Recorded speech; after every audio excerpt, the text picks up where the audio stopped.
All right. Answers by guess. What's up there, guess? Oh, welcome back from our feature presentation. Dearnest Goes to Town. Dude, he looked like a man that knew that I have one opportunity and I am gonna make the most of it. Yeah, I just got a text from the wife. Uh, she needs me to go upstairs really quickly.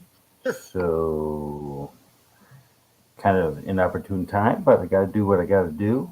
Um, Of course. Maybe you want to call somebody on screen. They can have a chat with you. I don't know. Yeah. Let's see. I'm just I'll updating be right something real back. quick there, guys. Go for it.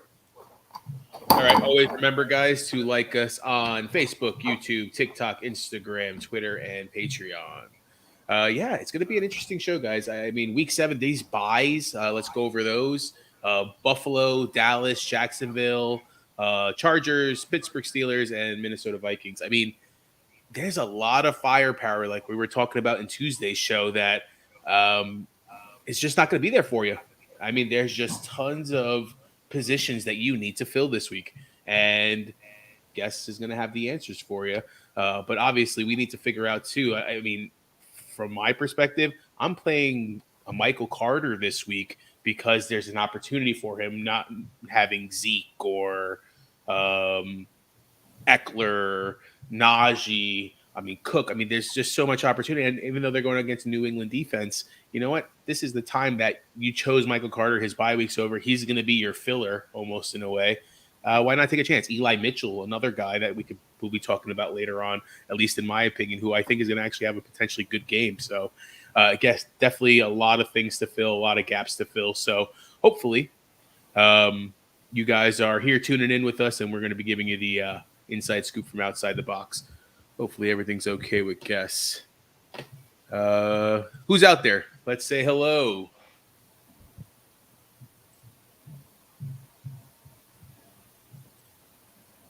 All right, Michael, I see that you got a question there. Yeah, I noticed that as well. Actually, I'm going to put that on the screen. Good call. Yeah, Waller showed up on Saturday. Injuries are never a good thing. Obviously, you don't want that to happen, but definitely something to monitor. He's in the late games too. I mean, that's a tough one. I would definitely have some backups just to make sure. And tight end's going to be that position this week, guys. That um, who are you playing? I mean, it's a tough crapshoot every week. When you got 6 teams on bye, it's going to be an even bigger crapshoot. So somebody I would probably target if he's out there. Maybe I know he's banged up too and kind of questionable, but OJ Howard, he's in those late set of windows as well. Just because again, since he's in the late set of windows, at least you have somebody that can go or a Sunday night game. Um, yeah, that's what I would try to pay attention to and try to see if that's a possibility for you.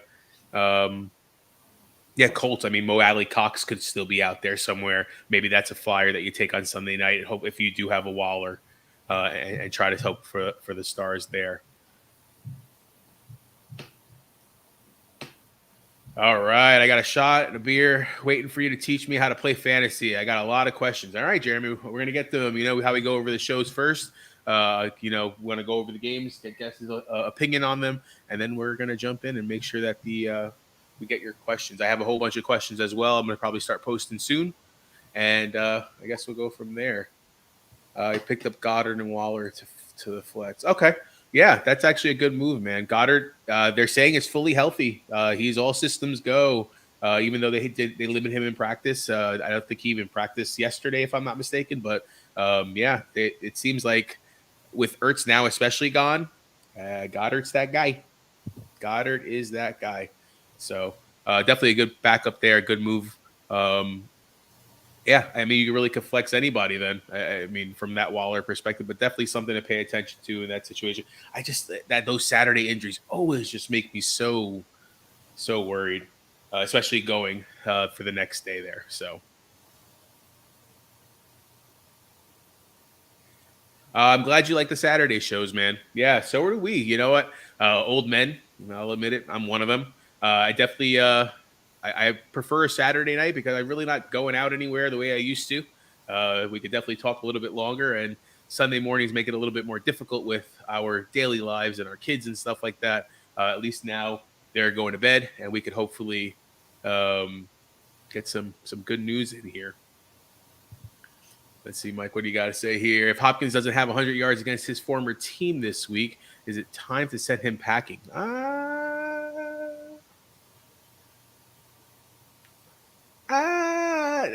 What are you packing him for? I mean, it really depends on what your rest of your situation looks like, and I know we can go more in depth and stuff like that. I'm not too concerned about Hopkins. I think he's banged up. I think he's more of a decoy right now. You're right. I mean, if you can get a good package for him just on name value, I guess I would. But again, it all depends on what you're looking for. I like Hopkins. Hopkins, I still think is top 5 receiver right now in the league. He's just hurt, and you could tell that he's hurt.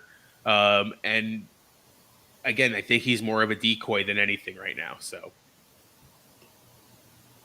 I'll give you some insights from myself as far as a Thursday night game. I guess we'll give you some updates as well. I really think Case Keenum did exactly what they needed him to do. And Baker was kind of banged up. He was hurt. Obviously, he didn't play. And they needed these two guys in him and Johnson to just be able to move the ball enough to keep them in the game and keep them ahead. And the Broncos, I mean, they kind of showed up in the second half. They pumped it down the field. They looked a lot better. That first half was pretty brutal, to be honest with you. But it was Dearness just took his chances, and they had the game plan. They stuck to the game plan. I mean, Case Keenum didn't have a lot of yards. I mean, he barely threw the ball a lot. But, again, it was something that they were able to move the ball the way they needed to in order to be successful in the game. So I was looking for Felton. Felton, unfortunately, wasn't there.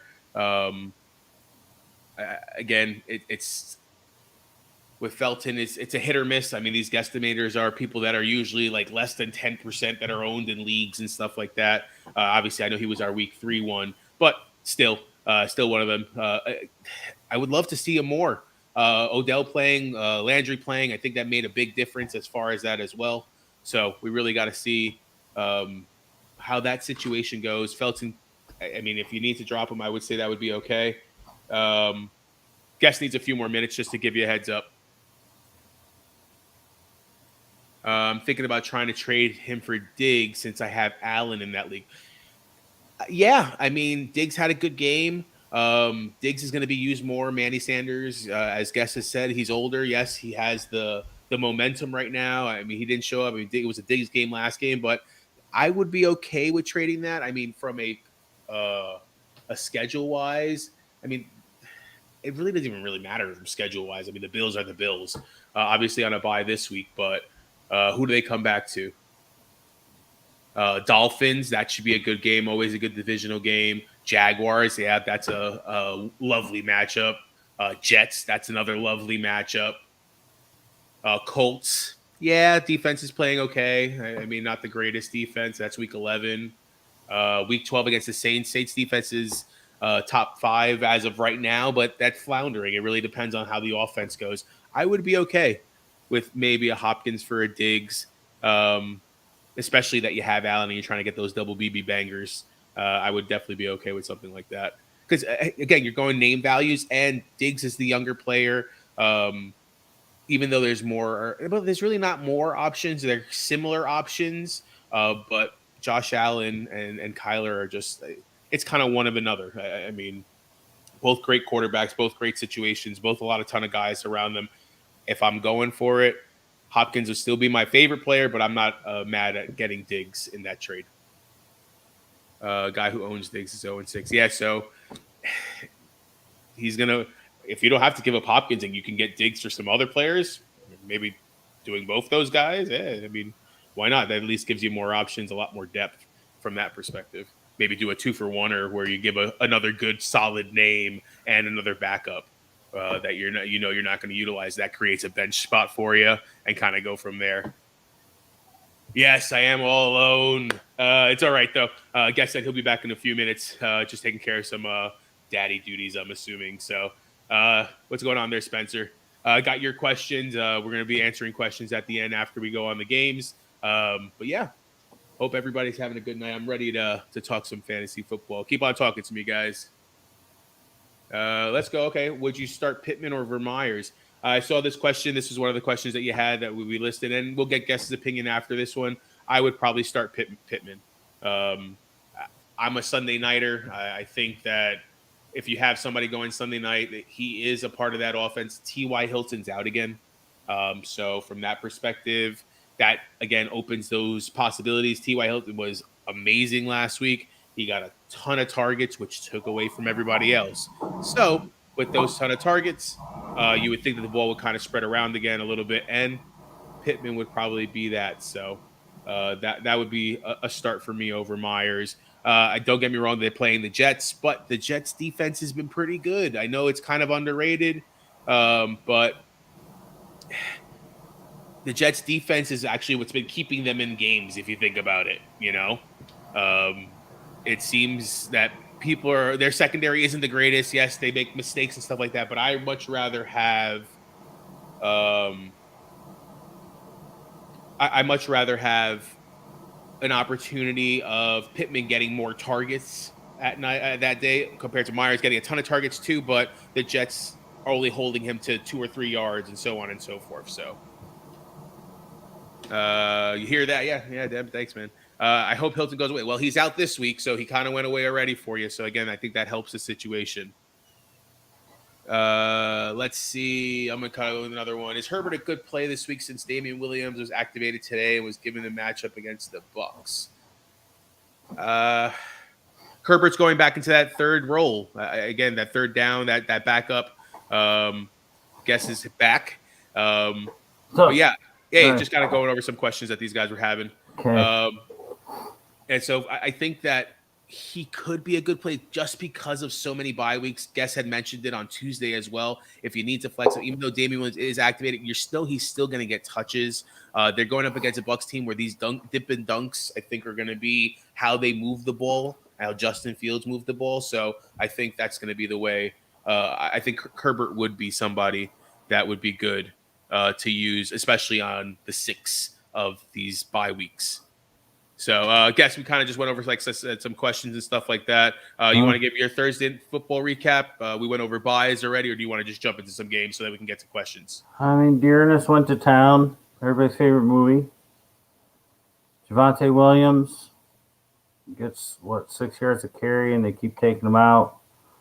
Saw an interesting stat. He leads the league in I don't know if it's broken tackles or evaded tackles, and that's on playing half the time at best. They need to just give him the ball. They need to put Drew Lock in. His team's doing nothing. Browns, Case Keenum did what he does. He's always sort of been a winner. He killed it for Minnesota. I mean, nothing super spectacular aside from Dearness. OBJ can't catch. I would say it was pretty much a dud, especially in the first half. The ball really wasn't moving. I was saying that Case Keenum, and they went with the game plan. Case Keenum didn't have to keep the ball from turning it over, and then let's just run the hell out of Johnson. So yeah, they missed Landry in a wide open touchdown. Ball got deflected on the 5-yard line. He was wide open in the end zone. All right, just go over buys again. Buffalo, Dallas, Jacksonville, Los Angeles Chargers, Pittsburgh, Minnesota Vikings. Let's jump into game 1 here, bud. Cincinnati Bengals at the Baltimore. Oh, sorry, go ahead. I did not come up with the name, but I heard it a few times, a few different places. This is By-Mageddon. By-Mageddon. Oh, that's a good one. It's true, man. If you think about it, there are so many position players from these teams that would play for you on a starting lineup. I think it's going to be a fun week. This could be a really fun DFS week, I think. If you're from a gambling perspective, you're going to be taking shots on guys that they're not going to know what the heck to value them, and hopefully guests can kind of help you out here as far as maybe choosing some of those guys. Cincinnati. Sorry, go ahead. Sorry, I keep cutting you off. My bad. It's a make or break week, like I said on Tuesday. If you could win this week, you're in good. You'll be good. All right, Cincinnati Bengals at Baltimore Ravens. Cincinnati beat up on the Detroit Lions last week. We were going back and forth as far as Burrow or Kyler. There really wasn't a huge difference, 4 or 5 points, which in fantasy, I guess, is technically a little bit bigger. But Burrow showed up, man. You did call it, no touchdown from Chase, but he still had a pretty decent game. I mean, it wasn't many receptions, but a ton of yards.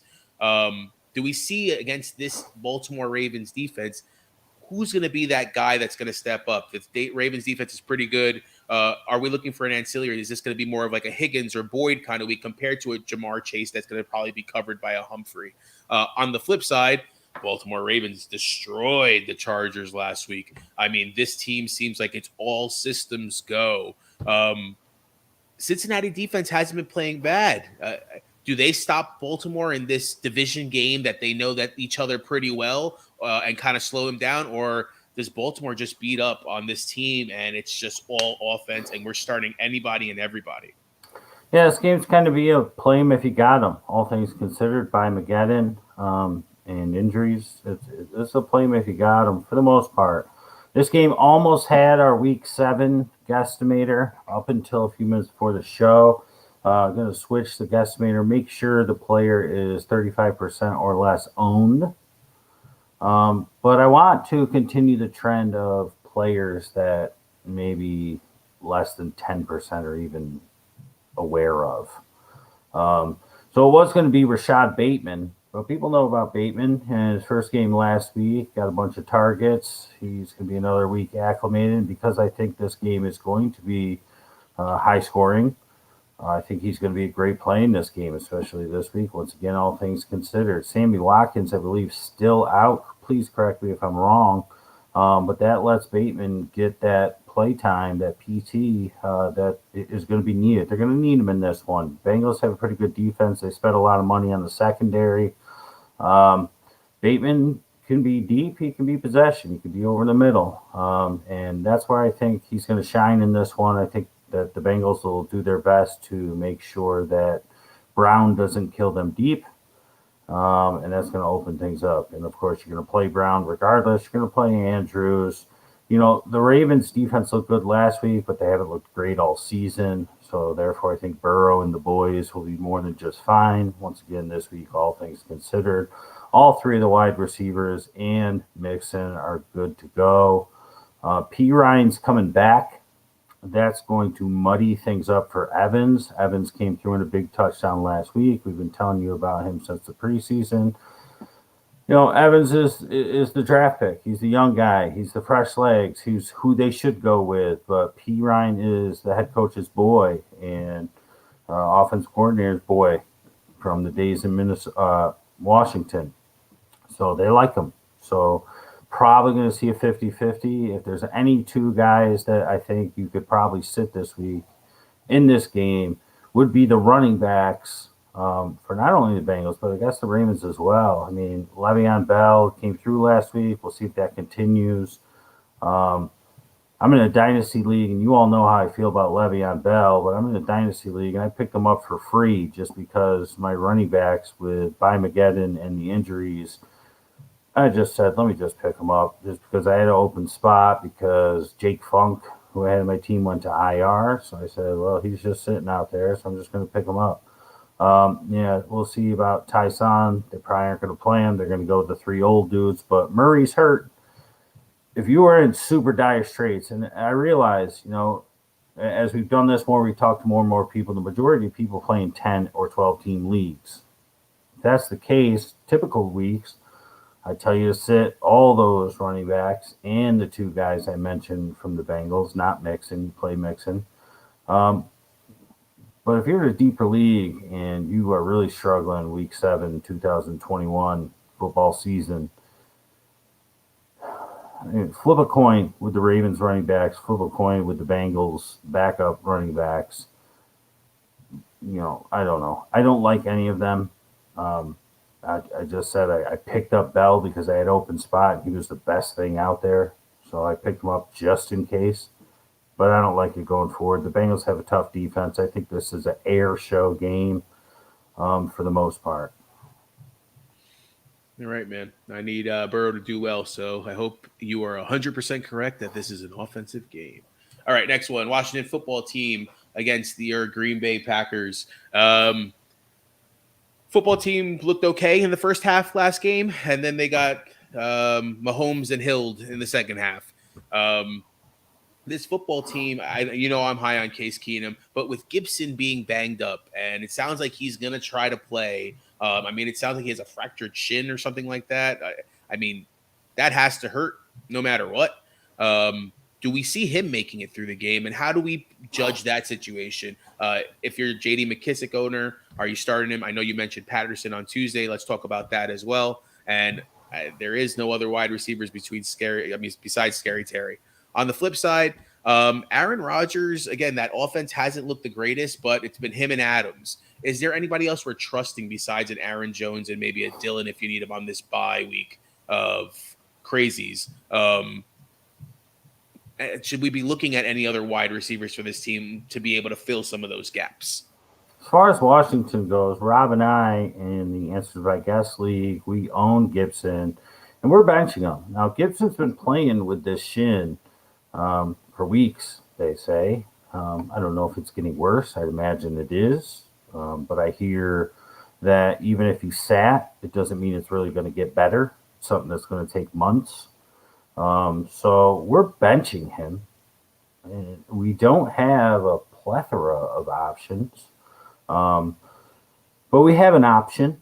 And we're actually going to put in the Green Bay defense because the Washington football team, you got Scary Terry banged up. Heineke's been not sort of playing too well. Gibson's a little banged up. We're playing against McKissick, so that means McKissick's going to have a hell of a game. That's what it means. If you absolutely have to play Gibson, I actually own him in 2 leagues, this one and then one other one, and I'm benching him in both. I don't want on Tuesday I said my words, right? And I have to start to follow what I say more because sometimes I'll say it, it'll happen, but I don't even listen to myself, right? You got to go with the gut. Last Tuesday, this past week, I said when guys are banged up and they're going the week and they're highly questionable, just bench them because the worst thing can happen is they go out in the middle of the game. Happened last week with Tony. Happened with somebody else last week. It's just like, you know what? Just go with a safer option. They could get hurt too, first play. But it really will make no difference. Everything's chance. But I don't like Gibson this one. Gibson is exactly the type of running back that kills Green Bay, and so is Jarrett Patterson. Jarrett Patterson got his feet wet last week. Now, if Gibson plays and he's just fine, and you play Jarrett Patterson, you're not going to get anything. So the only way you're playing Jarrett Patterson is if you think Gibson's not going to play or is going to get hurt and get taken out of the game, and they're just going to use Patterson and McKissick. But he is exactly the type of running back that kills Green Bay. And we're playing the Green Bay defense, which is ridiculous. And here I go, not following my own advice. There's one type of quarterback that for years has murdered the Green Bay defense. And it's the mobile quarterback. And that's exactly what Heineke is. Difference here, and maybe this is a little bit of my heart and a little bit of my head, probably more of my heart. I'm starting to get the feeling this Green Bay Packers defense is a little different. I'm starting to get a feeling that they are playing a little more inspired. They're a little more together. They're a little tougher. We'll see. I think this game is going to be a big test. Washington is a bottom team, and we know what happens. A lot of people calling this a trap game for the Packers. As far as the Packers question, until Valdez-Scantling comes back, I don't think you worry about anybody other than Jones or Adams on this team. Dylan's a fine play, especially this week. It was between Dylan and Michael Carter for me, and I'm going with Michael Carter because I said in the beginning of the season, after their bye week, week 6, he was going to start to light it up. So I said it. I'm going to put my money where my mouth is, but A.J. Dillon's really close. I have to start both of them. And you talked about somebody else for Washington. This is somebody who, if I didn't feel like the Packers, and aside from Alexander, he's out.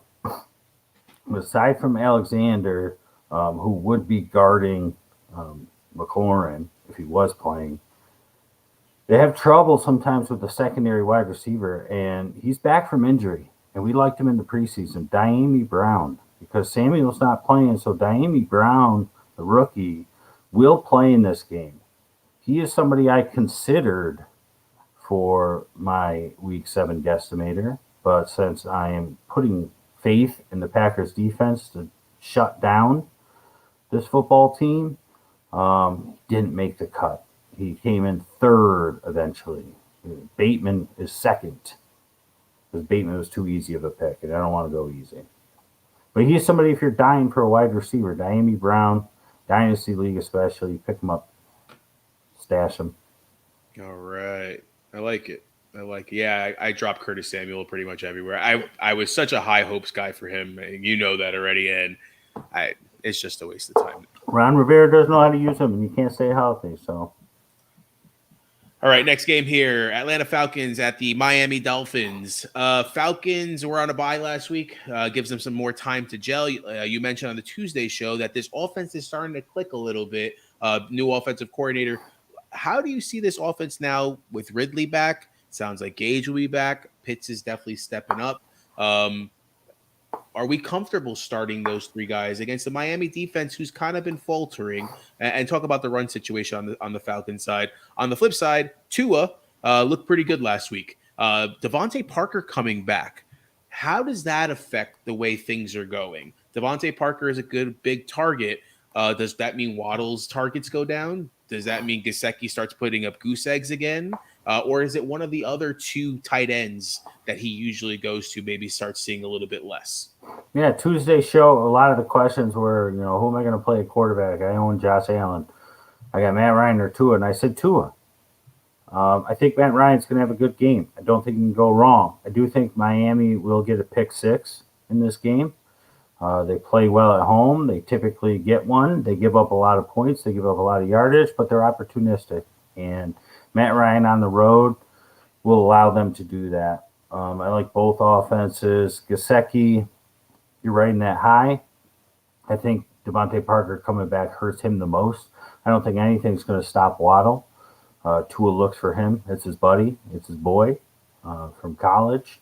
So you play Waddle with confidence. You play Gesicki with confidence. And this week, by McGetty, we'll say it once again, we'll steal the tag name. You play Parker if you must. The running backs are what's going to hurt you in this game. And no, I'm not counting Cordarrelle Patterson as a running back. He's a wide receiver. Will he play running back? Sure. But he's a wide receiver, and Ridley's back, and Pitts is just getting started. Play your receivers in this one. The running backs are what hurt me just a little. You can run on the Dolphins. The Falcons have a pretty good rush defense, but they have a terrible secondary, and that is where Miami will attack them. You can't trust Gaskin. Ahmed's a better running back, but they don't use him. Brown is injured, I think. And Davis, everybody who owns Davis is just waiting. I'm just waiting for Gallman to get the call. So I'd stay away from the running backs in this one if I could. It's a tough week to do it, but I would look to avoid the running backs in this one because I said that, Gaskin will score 4 touchdowns this week. Malcolm Brown actually looks like he's off the injury report, but again, that just makes it even more of a cloudy, backfield there. I agree with you on that one. Mm-hmm. I'm kind of waiting for Goldman too. Like you said, Mike Davis hasn't looked the greatest, but maybe does this bye week kind of change that? Maybe they go to him and look at him as a different option. But do you see Goldman getting some more touches now that you see him getting more and more acclimated too? So he should. He should. All right, my New York Jets at the New England Patriots. Jets coming off a bye week. I had mentioned on Tuesday, I feel like there could be maybe some better chemistry between them. You mentioned Michael Carter should be the starter now going forward after this bye week. I agree with you. Are we comfortable starting a Carter? Or, obviously, you're starting a Corey Davis, correct? Against even a New England Patriots defense that's pretty good. Are we comfortable starting Crowder or Elijah Moore, who seem to be getting some more love the previous games? On the flip side, on your list of top 5 quarterbacks, Mac Jones was at number 1. Do we still feel that way? And who's he throwing it to? Damian Harris had a big game. Talk about that as well and how Stevenson affects that. Yeah, I know you're all sitting there and you're like, oh, geez, guess. You've done 3 games so far, and you've given me a total of 3 running backs out of 15 for the 6 teams that I can play. So what the heck am I supposed to do? Here you go. Here's a game where you can play at least 3 running backs. I'm loving Carter this week. Said it in the intro. I'm playing to myself. Harris, I'm playing as well.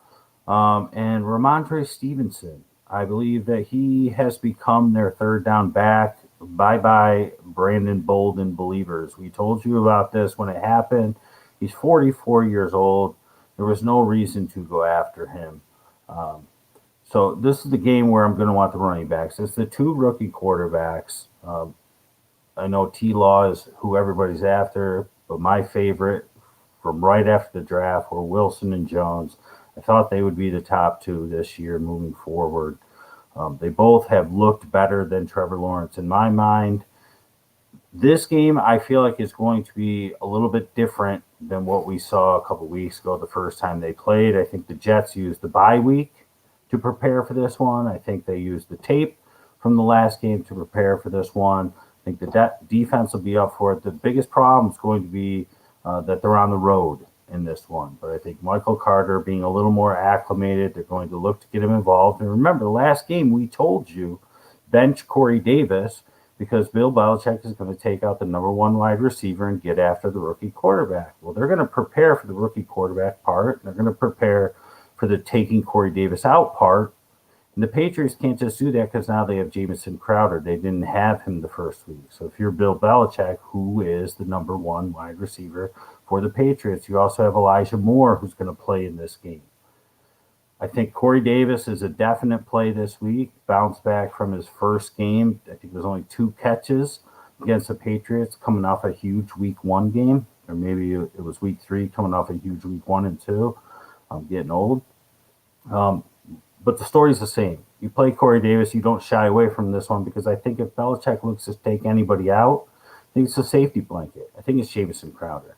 Mageddon, week 7, once again, I will not, I'll give credit where credit's due. It did not come up with that name, but I love that name. It's Mageddon, so you got to play who you can play. You need warm bodies. If you have Crowder and you got nobody else, you play him. But I do think Belichick looks to take out Crowder in this one. So you play Corey Davis with confidence. For the Patriots, ton of questions. I'm seeing them on the side of the screen. Michigan Wolverine, thank you for joining us from YouTube.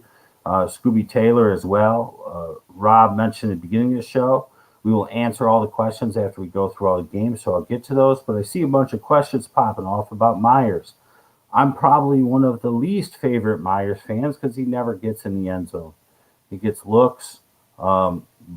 And I think the Patriots are going to look to run the ball. I think the Jets are going to look to run the ball and take shots when they can. That's why I like Corey Davis. That's why if I had to choose a Patriots wide receiver, I think I would look to Nelson Aguilar in this game. And Hunter Henry has been his favorite option, so he's a fine play as well. Jonnu, they both have been pretty much what we thought they would be in the preseason. It wasn't going to be Gronk and Hernandez. They were going to take away from each other. And as soon as Mac Jones was a starter, we thought Henry would be the better one. That has come to fruition. But once again, week 7, Mageddon, if you must, Jonnu Smith is startable in this one because you can beat the Jets linebackers if need be. So this game is a game for you to play some running backs because the first one, I think you should avoid those first 2 or 3 sets of games that we talked about. Yeah, it looks like Henry's averaging at least about 5 targets per game or 6 targets per game the last 3 games compared to John, who's only getting about 2, it seems like. So good call there. Sneaky play for me, just again because I'm a typical Jets fan and have a lot of hope. Watch for Ty Johnson this week. You're mentioning that it's going to be a running game. Tevin Coleman a little banged up. He's questionable. I can see Ty Johnson kind of being that difference maker. Don't get me wrong. I agree with you. I think Michael Carter is going to be that guy. But I can see Ty Johnson kind of being that ancillary that we didn't have the first game that I think they will be a part of their game plan as far as, again, trying to beat this New England team, especially if they watch tape as to what they did the last time. Well, we talked about Ty Johnson in the preseason. We said this is the perfect zone blocking scheme, perfect run offense for Ty Johnson. Where he was in Detroit, it was not. The Jets, with the new coaching staff coming from San Francisco, it's the perfect one. And actually, week 5 in London, he looked pretty good when he was in there. So I think that's a really good call. He's like bottom of the barrel 14-team league, your running backs are, all on bye or injured. But yes, you are 100% correct. He's definitely a stash just in case. Oh, yeah. All right. Carolina Panthers at the New York Giants. I'm going to start with the Giants first. This Giants team is actually getting a lot of players back, it seems like, again. Slayton's back, or should be back again. Shepard, they're all banged up. Ingram's questionable too. But against this Carolina Panthers team, who their secondary is really good, are you trusting starting anybody from the New York Giants? I mean, I'm going to go with probably not. Galladay out again too, and Tony. So it's like, where is the offense going to be coming from? On the flip side, Carolina, they're okay. I mean, they had that thriller against Minnesota. I mean, it was a great game, but it wasn't a very offensive game if you think about it. Robbie Anderson finally caught his touchdown. Holy crap. Are we comfortable now starting a Robbie Anderson in a bye week situation? What was it? By-Geddon? What is By it? Mageddon. By Mageddon. And Hubbard, I guess that's the way to go. I mean, if you need another running back. Yeah, Chuba's the way to go for sure. You could play Chuba, of course, against the Giants. They have a pretty decent defense, but you can run on them. Robbie's a shot in the dark. Maybe that touchdown got him going, but he's still the same exact one-trick pony. He's deep down the field. Maybe you get lucky in the red zone and he gets wide open like he was last week. Tremble, I don't think you could do much with him. DJ Moore, you have to start. Terrence Marshall's out. So they'll have Shi Smith again, another rookie. The problem is I don't know if they'll need him. You mentioned Sterling Shepard. I'm playing Corey Davis over Sterling Shepard. I wasn't until Sterling Shepard hurt his hamstring again because, target machine, target monster, just like we said he was, week one, before the week one games or week one show, Sunday morning. But he's a game time decision. And for me, I could swap at 12:59 Eastern. But I don't feel good about it because I want to practice what I preach. I want to go with my gut. This seems like the theme of the week, Rob. If a guy is injury ridden and injured for especially the latter part of the week, the majority of the week, and you have a better option, just go with the better option. Go with the healthier option. The last thing you want, although he got you 6+ points last week, is another Kadarius Toney situation where he comes in the game, pulls his hamstring worse, he's out the rest of the game. The Giants just say, we have no players. Why are we going to risk it? We're going to lose this game. Sit him on the bench. You know what I mean? I think that they're more than happy going with Pettis and whoever else they could roll out there. Colin Johnson, is he even healthy? Who even knows at this point? But I will say this: I'm gonna make a prediction here. Daniel Jones, we talked about it last week's show. We said he should not have been playing. We gave you the reason why he was cleared to play, the Wonderlic test or whatever they do, not the Wonderlic, the concussion test that they do, and they ask questions that, quote unquote, intelligent people can answer even if they are concussed, but non-intelligent people, even if they aren't concussed, would probably have a hard time answering them. They're kind of not good judges of whether or not your brain is working correctly.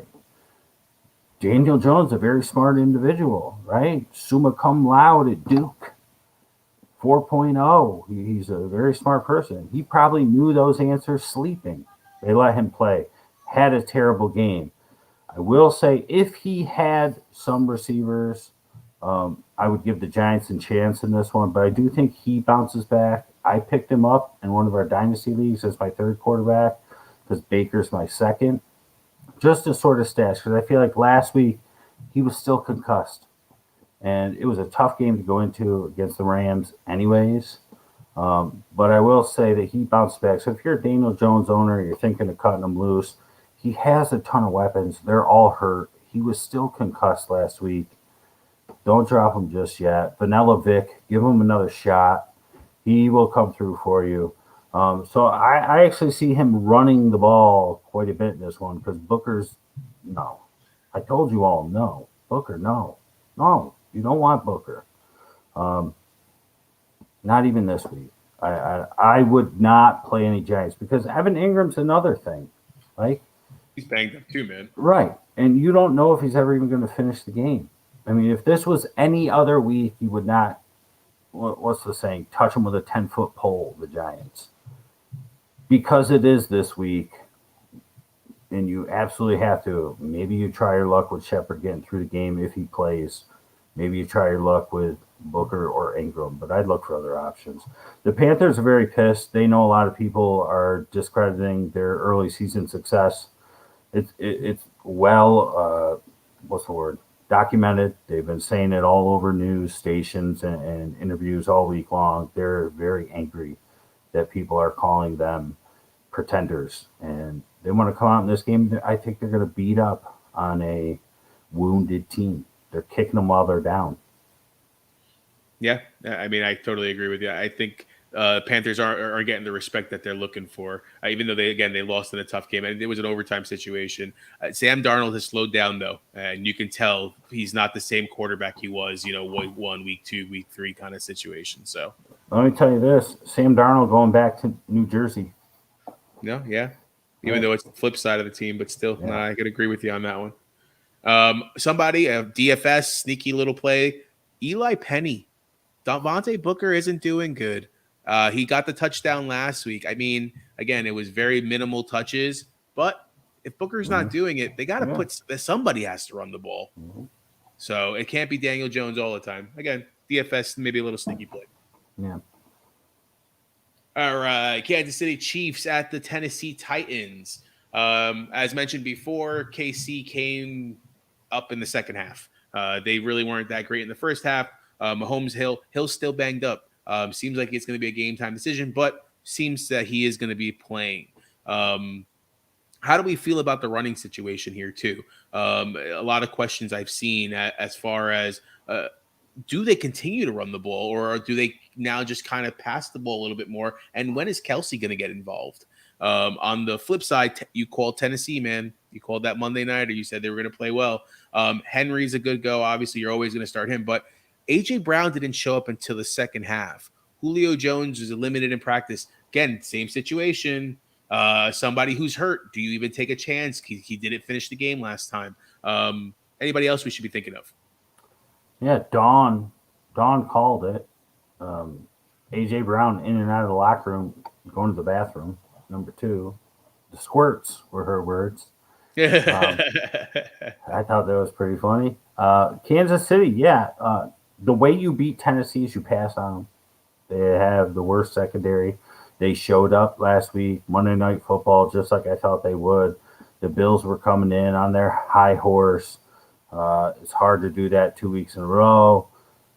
Tennessee got a little lucky with the slip at the end, but they were rocking. They were ready. They were ready offensively. And, the Chiefs' defense is tough. I think Kansas City is going to pull out this win. I just have a feeling they're going to start to turn it around.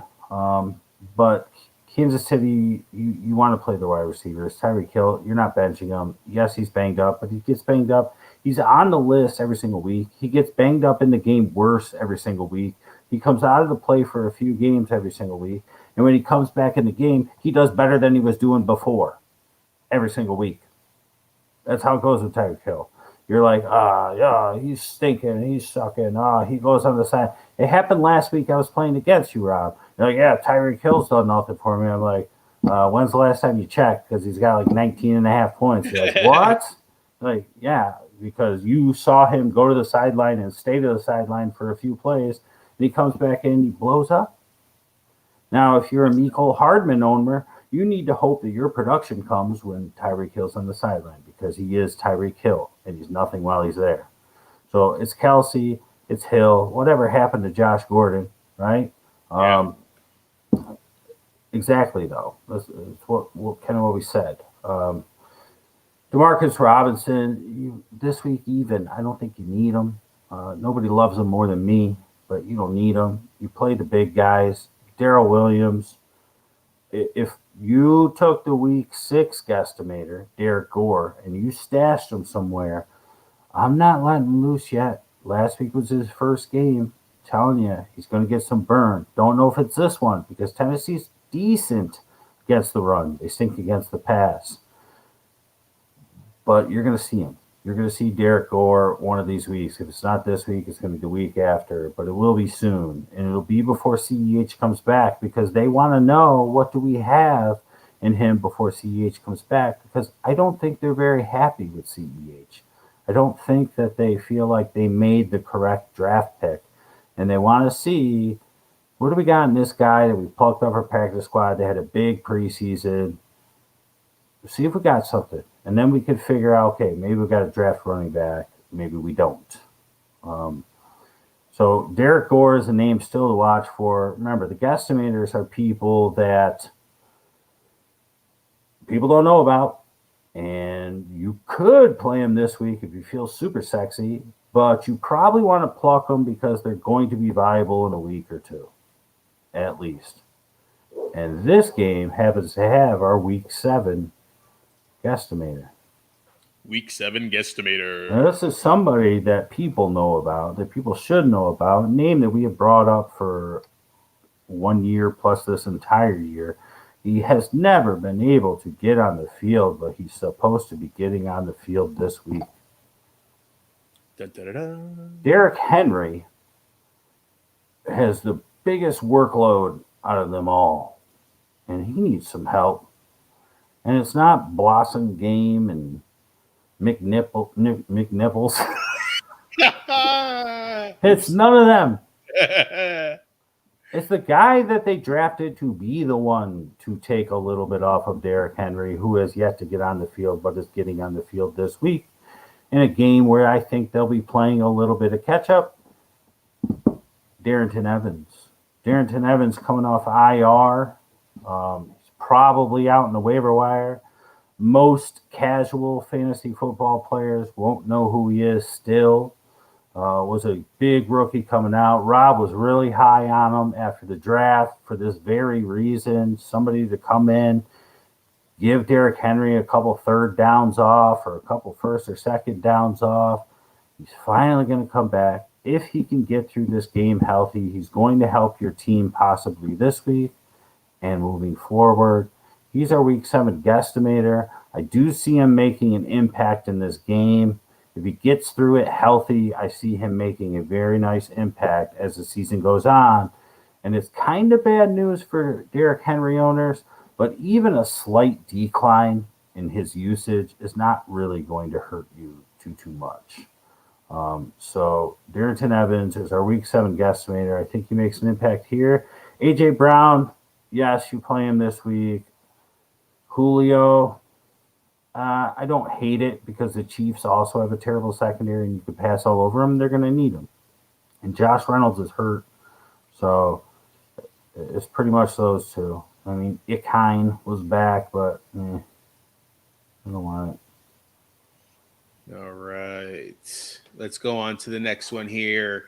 Philadelphia Eagles at the Las Vegas Raiders.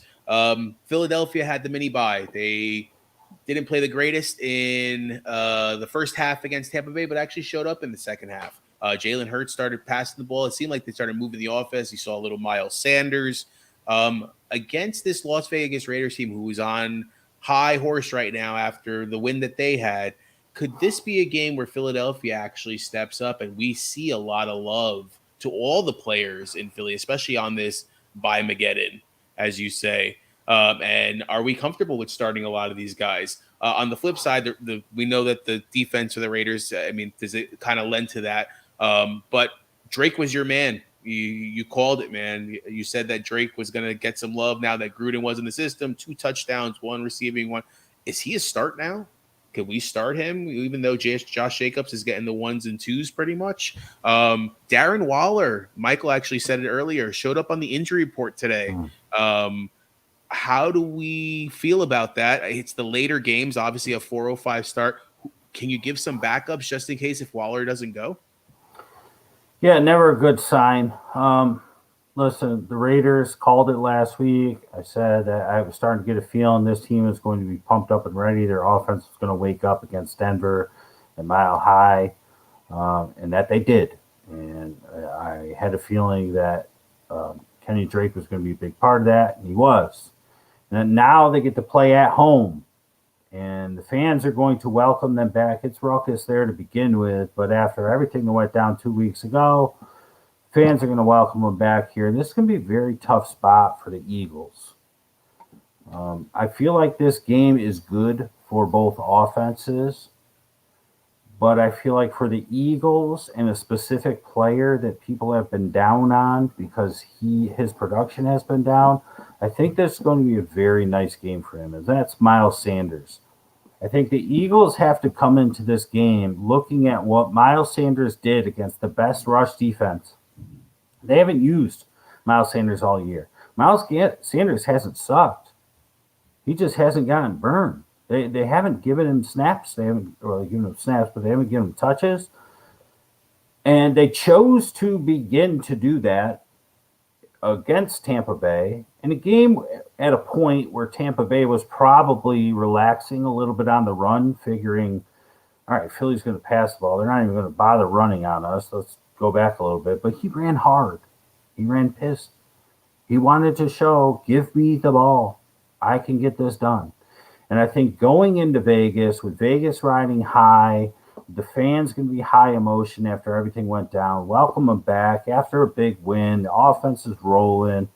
The Eagles are going to have to take the wind out of the ball, take the air out of the ball just a little bit and run it just a little bit. And I think that they'll have some success doing that. So I think Miles Sanders, of all weeks, even if it wasn't week 7, 2021, I think Miles Sanders is somebody you have to get in your starting lineup. I think he's a great DFS play this week.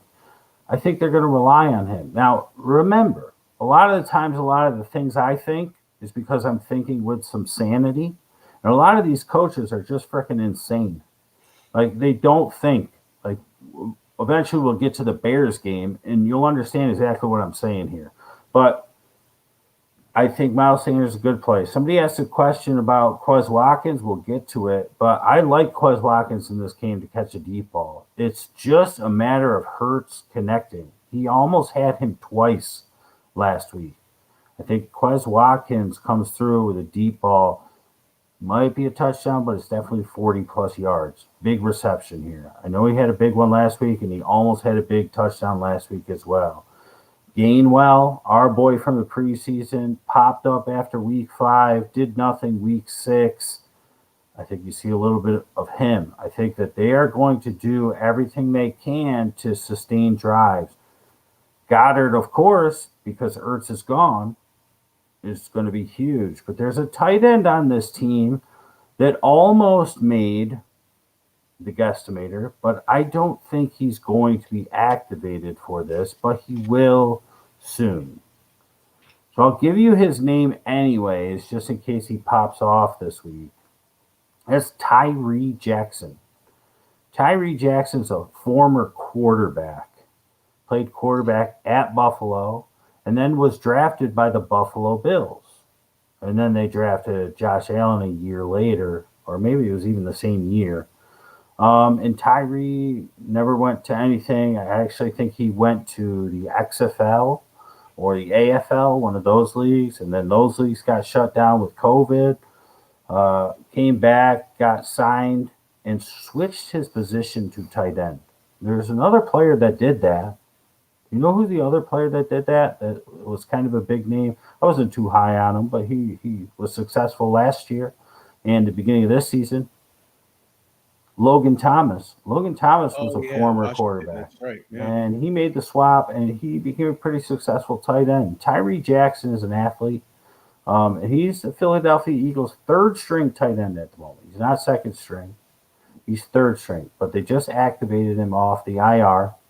And I would not be surprised if pretty soon he's on the field with Goddard, and it's those two. So Tyree Jackson is a name to just sort of write down and stash away if you're in tight end hell. And you're not playing him this week. He couldn't be the guesstimator because I'm not even sure he's going to play, but he might play. And I want to give you his name before anybody else even says, hey, who's that guy? Jackson? Oh. All right, so now you have his name. You write it down. And just keep an eye out because if he slides in to the Zach Ertz, that's pretty valuable, right? Philly likes to roll with 2 tight ends. I know they have a rookie as their second string, but I feel like Tyree can usurp him. I love using that word, usurp. But yeah, Drake, Jacobs, like them both in this one. You could run all over the Eagles. Fournette showed you that. Brian Edwards doesn't get enough passes. Renfro, he'll get his 6 to 8 targets, but rarely does anything spectacular with them.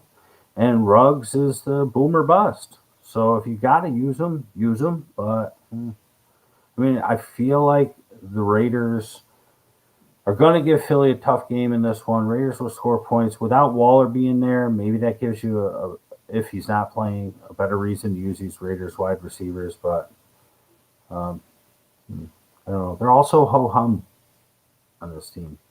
Nothing excites me. Brian Edwards excites me, but they don't throw the ball to him. Right. If Waller is out, though, that target share could be there. It's a big body. They compared him to the TO size.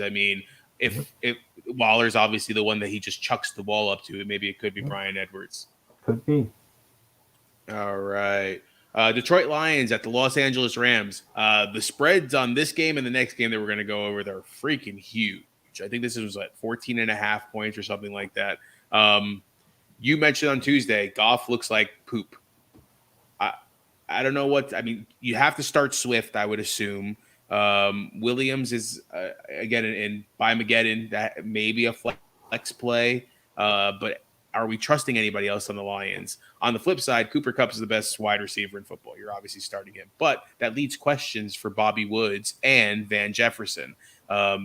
Jefferson has been hot back and forth. Same thing with Woods. Do either of these guys fit into a flex play with, again, Bimageddon?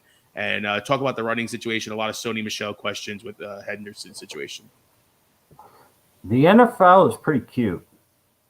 Right?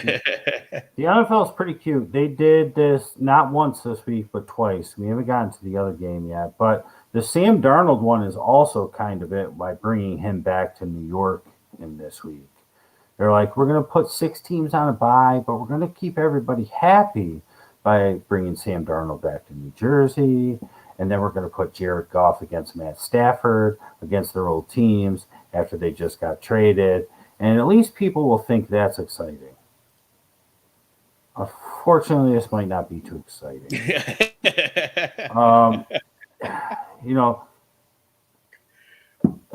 I don't dislike Jared Goff, but when he does what he did last week that I told you about on Tuesday, it's 4th and 7.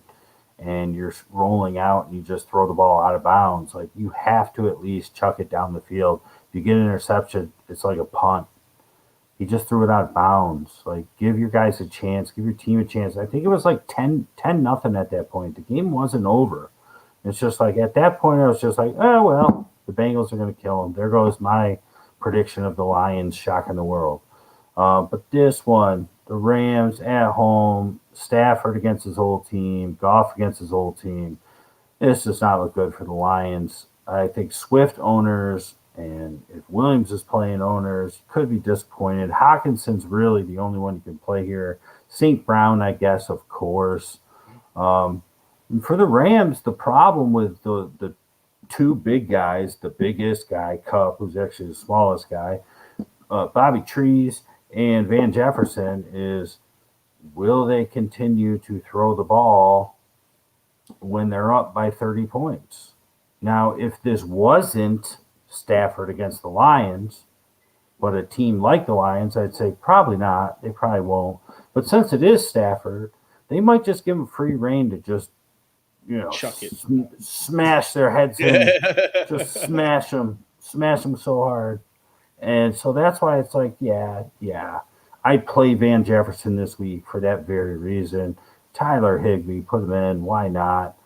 Darrell Henderson is pretty much cemented. The only thing you worry about is him getting hurt in the game. Happens 4 times a year. It's already happened twice. So we're halfway there. But yeah, Sony, I think, is banged up. Sony is losing snaps. Funk's on the IR, so it's pretty much Darrell Henderson. You roll him out this week, especially against the Lions. Probably going to have a huge game. All right. Talking about revenge games, Houston Texans at the Arizona Cardinals. Hoppy's been hurt, man. Actually, Michael asked the question when you were stepped away about the situation, and we'll bring it up so we can get your opinion on it as well. But it's a revenge game, right? I mean, they pretty much gave him up for nothing in today's NFL that you see some of these crazy trades that are happening. Does Hopkins get back on track? I mean, he played okay last week, don't get me wrong, but it's not been the same Hopkins that we've seen. All the ancillary guys, are we comfortable in Buymageddon starting a Kirk, an AJ Green, Max Williams if you need to? I mean, are these guys okay? And both running backs, again, could this be another situation where against a Houston Texans team that's just obliterated? I mean, they really have nothing. They're playing for hopes and dreams almost in a way. But talking about that, we saw some Nico Collins last week. Could that be a sexy start with the Davis Mills, even though this Arizona defense is probably a top 5 defense right now? Week 7's like a cute little date. Right? It's like Week 7's like, it's like the prom almost, but it's not. It's like junior prom. It's a cute little date. You have all these, girl or boy, whatever. You have all these. I'm gonna go for me, the girls that you want to, go out with, and it's like, no, they're taking, no, they're gonna take the night off, no, they're doing this, no, they're doing that. So you gotta go with this one girl. You're like, I gotta go on a date tonight. I gotta play. So you go to week 7. You have your appetizer, your Sam Darnold going back to Jersey. You have your main course, right? Golf or Stafford. Now here you ate dessert. It's the dessert of the cuteness. It's such a cute date dessert. David Johnson, DeAndre Hopkins, worst trade in NFL history. Here it is. David Johnson, 2 fumbles last week. I said, I don't think they're going to use him very much. If they weren't playing the Cardinals this week, I would think that that's the case. But you got to put the toy out that you traded for to play against the team you traded him from, right? You got to. You got to at least give them that shot. You have to. You have to. So David Johnson is like the smallest of darts that you can throw at something if you need it this week, because Philip Lindsay stinks. Ingram really hasn't done all that much. I don't feel safe using him, but he's going against the Cardinals. If there ever was a game where they can give him a little extra, they tried to give him a little extra last week, like they should have, but he fumbled twice. Nico Collins is somebody, he's a little banged up. Davis Mills likes him. We liked him going into the season. If you absolutely need him, Brandon Cooks, of course. Other than that, I'm not feeling too much with them. And the Cardinals, take your pick. Right? Will Rondale Moore do something? Maybe. Will AJ Green do something? Probably. Will Christian Kirk do something? Likely. Will DeAndre Hopkins do something? I think if there's a game where Kyler Murray looks to force feed it, the problem with these 4 is he's been spreading the ball all around. And now they got Zach Ertz coming to town. Zach Ertz is going to be playing in this game. Now there's 5 guys.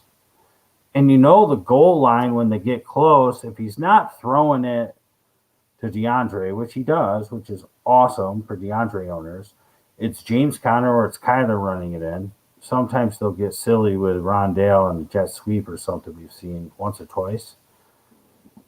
But I got to think if there's a game, if this game goes how it should go, with Arizona just steamrolling them, and it gets into the middle of third quarter, if Kyler Murray hasn't targeted DeAndre a bunch, I'd be very surprised.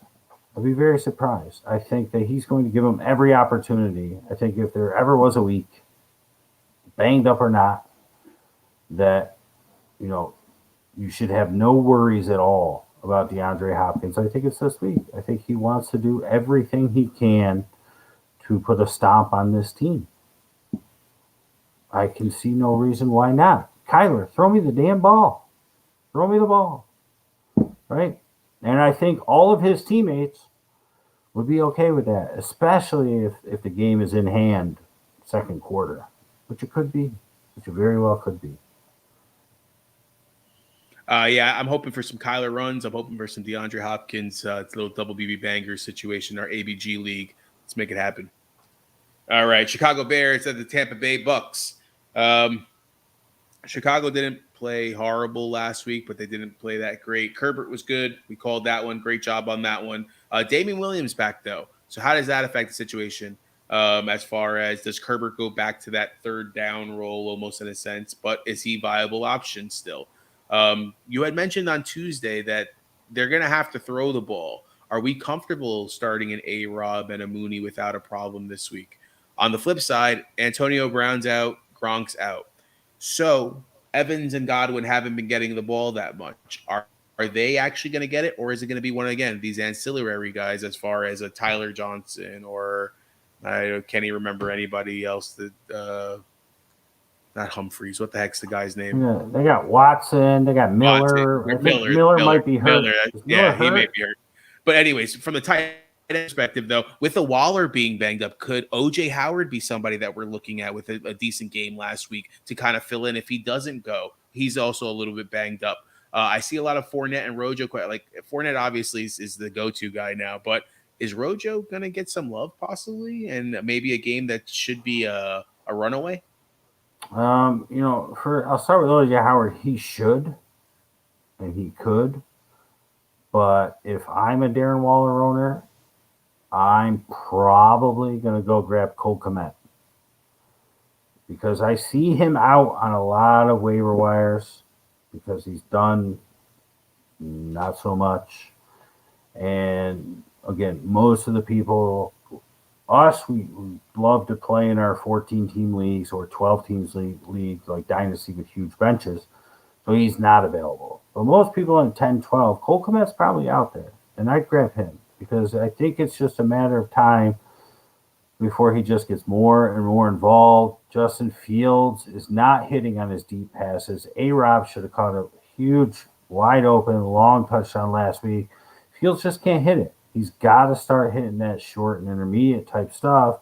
And what better player against this Tampa Bay secondary and second level and third level that can be beat than Cole Kmet. I think he's a great play this week. I'm not shying away from A-Rob, especially in Mageddon, because you probably don't have a better option, and they're going to need him. It's all it takes. It's not Allen Robinson's fault. Until people realize this, like you're benching Allen Robinson you're cutting Allen Robinson because of his quarterback.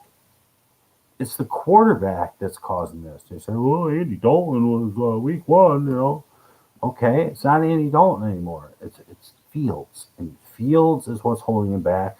His confidence isn't quite there because his accuracy isn't there. Until that comes up, and I'm not sure it's this week because the Bucs are going to get after him. But he's got to start hitting some passes. He's got to build that confidence with people like Kmet. And until that happens, we got to stop blaming A-Rob. We got to stop blaming Mooney. It's not them. It's Fields. We like Fields, right? We like him, and we want him to be successful. First and foremost, though, before it's his fault, it's Matt Nagy's fault. Matt Nagy's a terrible coach. They call some of the dumbest plays. I don't know if it gets fixed this game. Regardless, I want to play Bears pass catchers because sooner or later it's going to happen. And this week there's going to be a lot of volume for that. This week, first glance, and I'm probably still there, I don't want to play Herbert. Even before Williams was activated, I didn't want to play Herbert.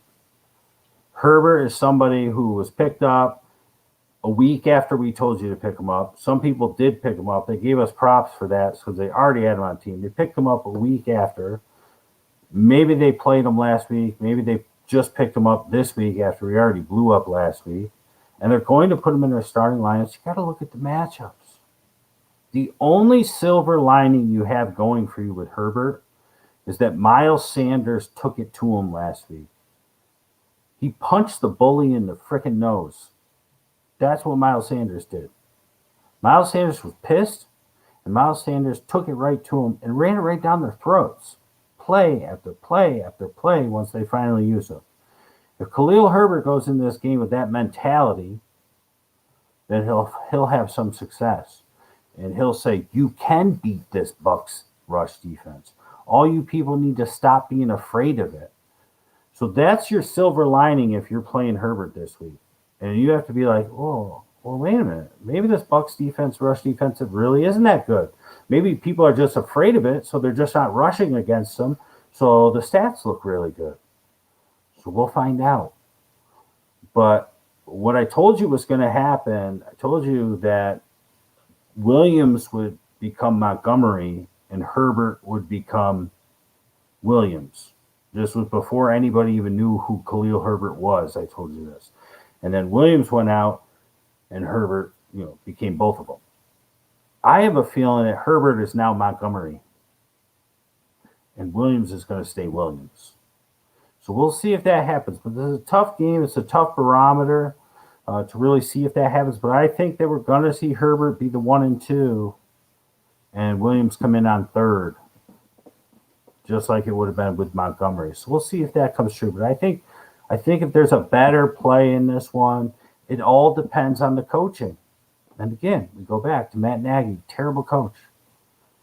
So he probably goes in this like, oh, I cannot run against this scary defense. And if he does, then you're screwed. As a Herbert owner, you're screwed.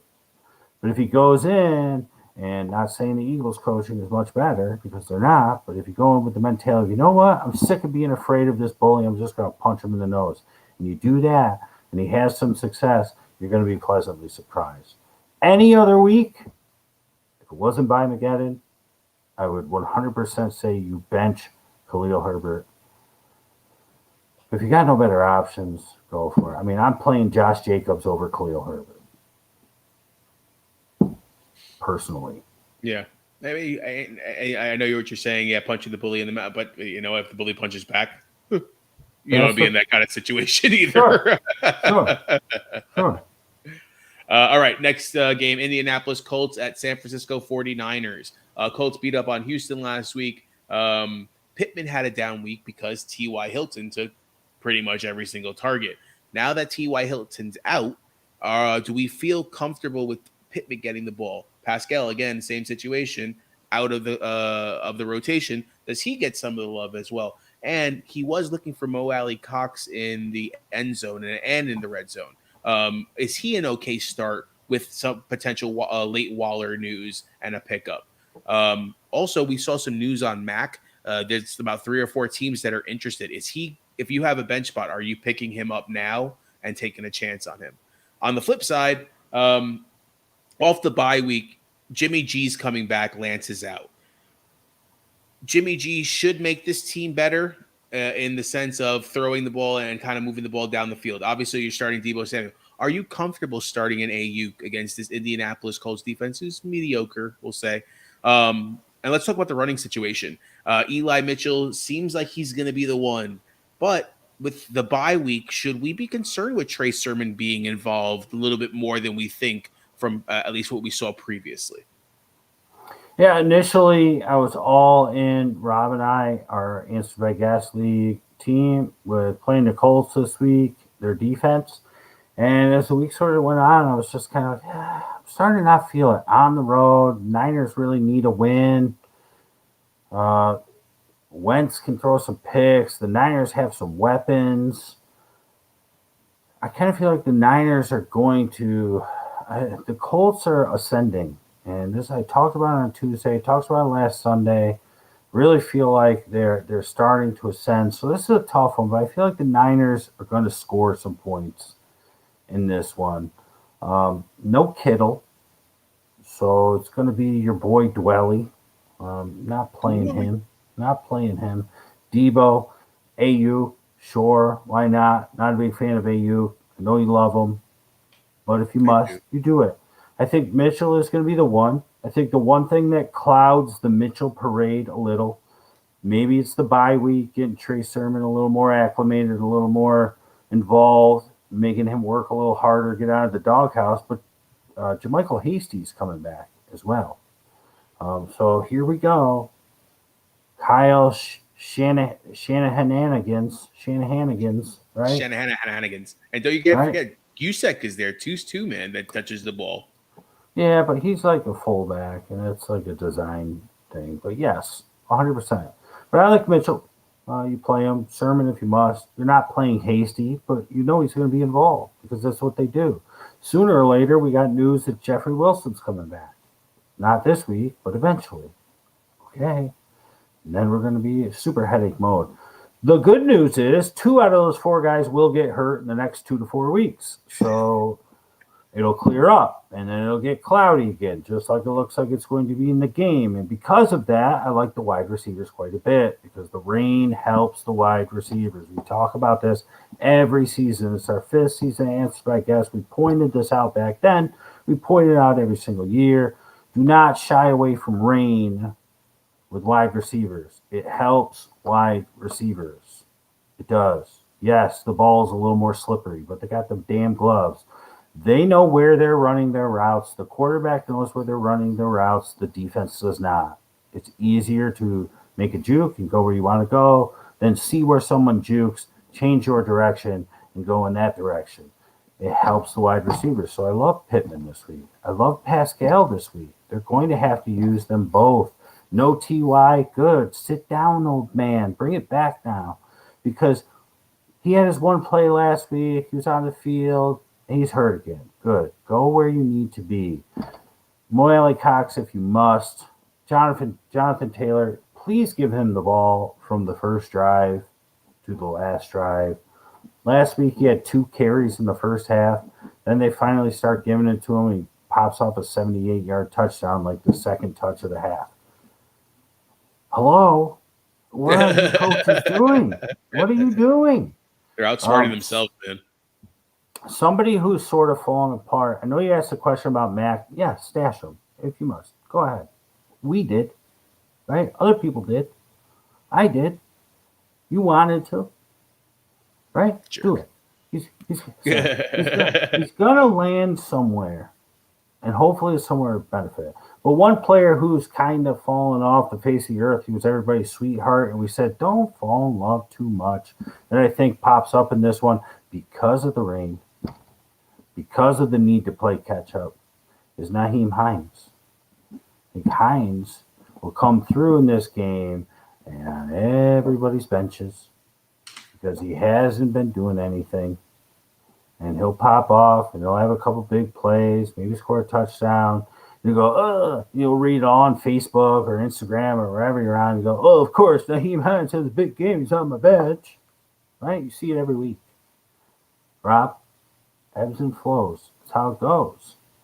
You cannot base things off of last week. You got to look at the game script. You got to look at how it's going. The Colts are going to have to win this one mostly through the air because I think they're going to be playing a little bit of catch-up.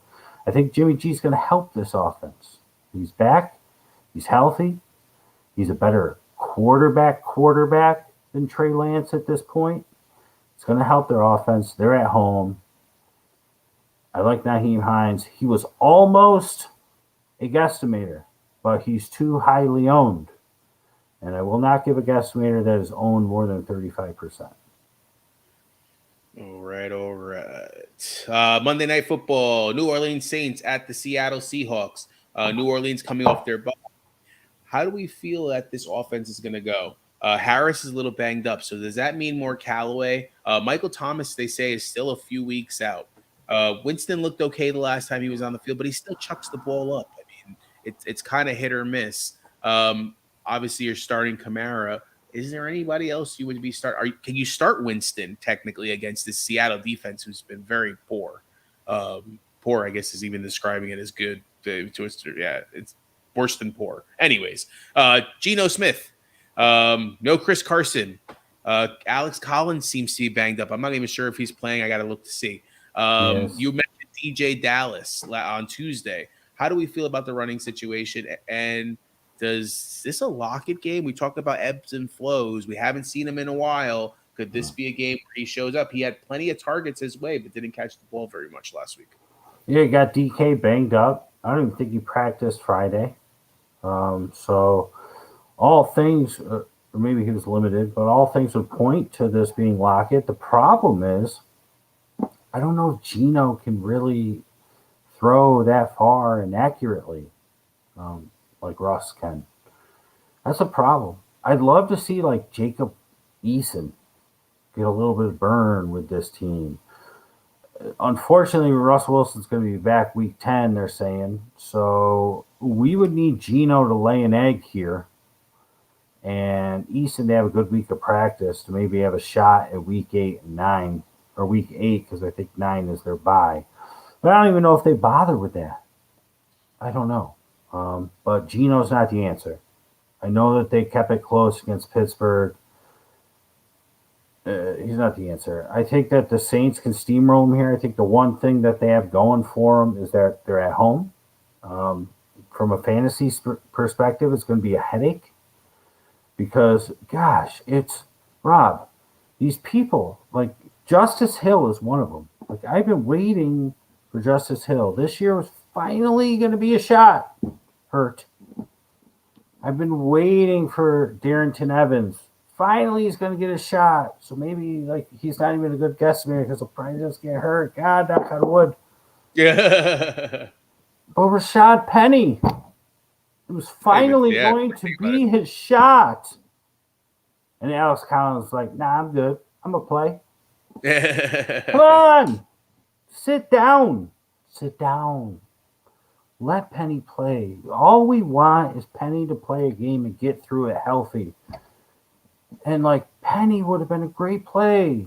Would have been a great play. The Saints have a pretty good rush defense, but it would have been a great play just to see for us fantasy folk and us football fans. Let's see Rashad Penny. Rashad Penny is the reason that I am not a Chris Carson fan because I think Rashad Penny is the reason that Pete Carroll is not a Chris Carson fan. Pete Carroll wants Rashad Penny to be their running back. But with all these other running backs keep coming around, never going to happen. And Penny can't stay healthy to help his own cause. I would love for Penny to do something in this game. I just think he's going to see like a 30% of the snaps, maybe. Now they're going to ease him in. They're going to be like, oh, Collins is good? All right, we'll play Collins. And DJ's here. We'll play DJ. Oh, and Trav's over there. We'll play Mr. Homer. So it's going to be all four of them. Hopefully one's inactive. We'll see. But, yeah, you can play Lockett if you must. DK's banged up. But he's got an extra day to rest. So I don't think there's a way you bench DK this week. Not in this game. He's going to want to do something. He's been jawing with Shannon Sharp all week long. So he wants to get out on the field and show what he's got. Those two are fine. That's about it. And for the Saints, Callaway, yeah, sure. Keep riding with it. You can beat the Seahawks deep. Kamara, we don't need to talk about him. I'd love to see Troutman do something for once.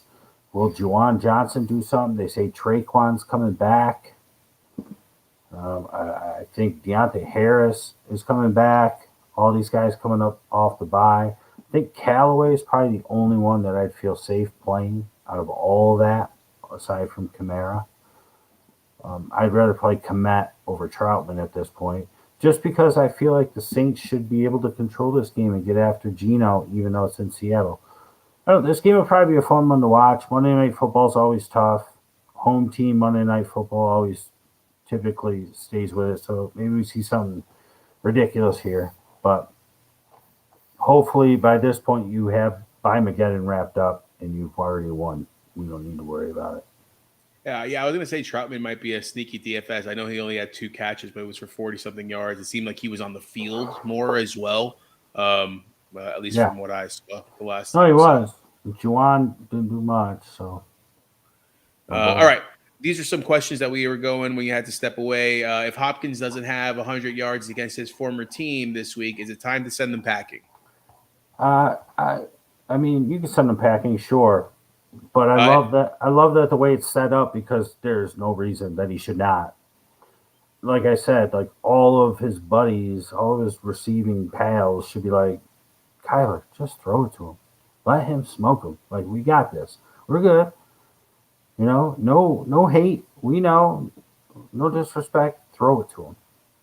They have to be doing that. That's the way it rolls. He had mentioned about trading him for Diggs since he has Allen in a league. The guy who owns Diggs owes 0-6. Double BB banger. I like it. Diggs is going to start coming on. But remember what I warned you about in the beginning of the season with Diggs. Teams caught on to that really quickly, and that's the reason why Sanders has had some success. That's the reason that Gabe Davis had some success towards the end of the season. So many S's. Just be careful. Hopkins don't sell too cheap, but they're in the same boat. They're in the same boat. So you want the double BB, go for it. I think I literally said the same exact thing that you said. So it seems like we're on the same page. Mm-hmm. Jeremy, I missed this one before. Sorry, but just keep the conversation going. Do you think the Astros can cheat their way to another World Series? Once a cheater, always a cheater in my book. I couldn't root for either one of the teams in the AL, so I'm rooting for the Dodgers for Mr. Guess here. Looks like they're going to lose tonight. So I know. Yeah. Mike's an Atlanta Braves fan, so I will then be going for the Atlanta Braves. All right. Spencer with the question. Would you start Pittman over Myers? I would. Yeah, I said the same thing. Michael with the question. Is Herbert a good play this week since Damian Williams was activated today and given the matchup against the Bucs? Go over that again real quick. Yeah, it's not because you would need the Bears coaching staff to have the mentality of our quarterback is not being very accurate. We are eventually going to have to pass on the Bucs because they will score on us. So we have to punch them in the mouth, just like the Eagles eventually did when it was too late and with Miles Sanders. If they go with that mentality and Herbert is getting runs early and often, things will be looking good. But you're putting your money on Matt Nagy. Will Matt Nagy come with a good game plan? That's like 10-1 odds. They should make that a bet. Yeah. So I'd look for another option, but not because of Damian Williams, just because of their playing. All right. We were talking about Myers. True, Jets are like gnats. Yeah, the Jets defense has been playing better. He's saying that Myers has targets. Yeah, targets. Yeah, they're definitely going to be there. But again, it's going to be short passes. Like I said, he doesn't get in the end zone.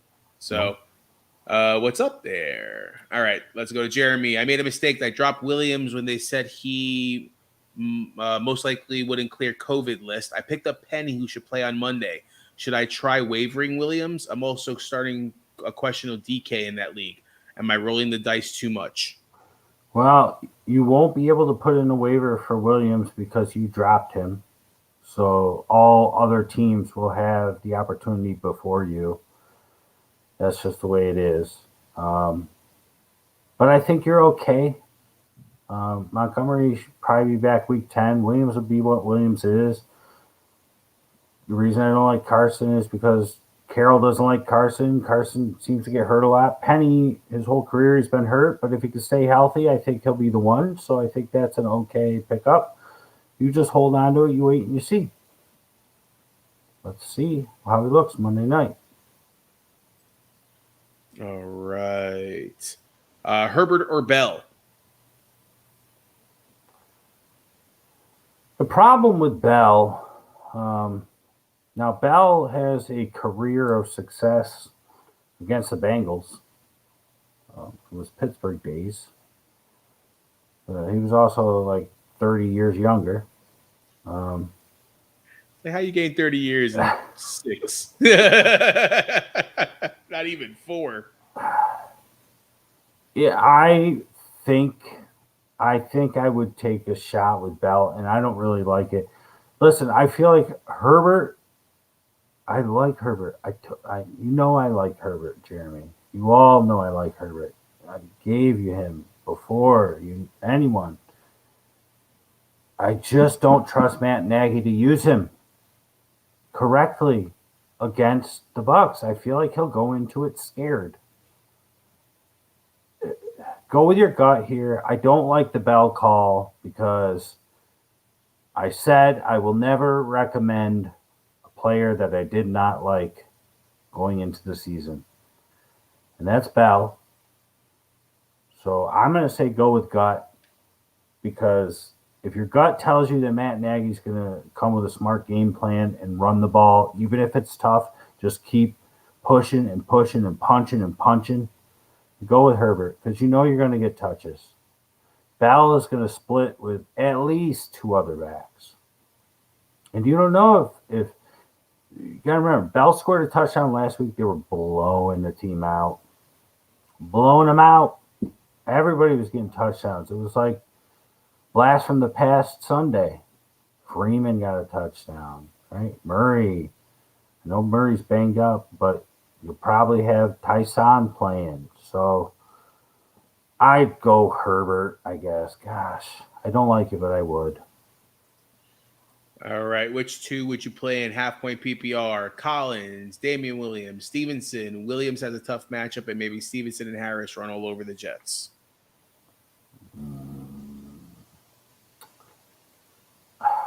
I'd probably go Williams and Stevenson. Yeah, I agree. Collins is still too risky for me. Antonio, Jacobs, Hubbard, Chase, Cooks, Ridley, Pittman. Need three. Only one can be a runner. I like Jacobs. I like the Chuba play. I'm probably going to go Chuba as one runner because I think he'll be able to run against the Giants. And I think that they'll do that to take a little bit of the pressure off of Sam. And I mean, I don't know. Can I use three wide receivers? If I have to use one runner, I'm going to go Chuba. If I could use three wide receivers, I'm going to go Chase to get back in the end zone this week, Cooks to be a target monster, and while I like Ridley, I'm going to go Pittman for some Sunday night magic in the rain. Chase, Cooks, Pittman. Those would be my choices. But if you had to go, I kind of like Jacobs this week, man. I don't know why. Don't get me wrong. I think you're right on Hubbard. I can see them them giving the ball. But since Drake had such a big game, I really think they're going to focus on Jacobs now and make sure he gets going. And then Drake will be that ancillary guy. Again, ebbs and flows almost in a way. Good call. Antonio, I hope you're watching. All right. Keith with the question, O.J. Howard or Mo Alley Cox? I always get confused. Is that the YouTube symbol? It is. I choose these, so I could choose this one from Facebook because I post the question, or I could choose this one from. I was going to say I thought YouTube. there was Keith Ramos. It is. I'm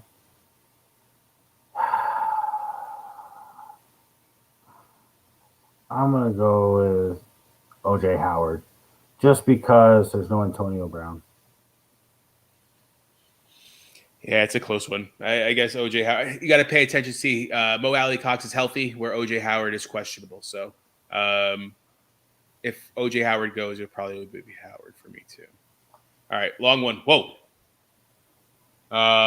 Josue, should I try trading Moore or Lamb for a running back? Was offered Harris and Woods last week, or waited out for my running backs to get healthy? Literally nothing on the wire. I'm 4-2 and most likely 4-3 after this week. Starting lineup: Tua, Moore, Patrick, who played already, Stevenson, Alex Collins, Kyle Pitts, Godwin, bench Ayuk, Damian Williams, Cook, Lamb, Madison, Mack, Lawrence, IR, Monty, and Jeff Wilson Jr. If you are getting Damian Harris and Robert Woods for CeeDee Lamb, I would do that. Yeah, I mean, I would do that as well. Damian Harris and Robert Woods for CeeDee Lamb, I would do that. The question is it instant trades? Because if it's not instant trades, I don't know if I'm doing that this week. I may just roll with Damian Williams. But if it's instant trades, I would make that trade, especially that CD's on a bye week and you need a running back.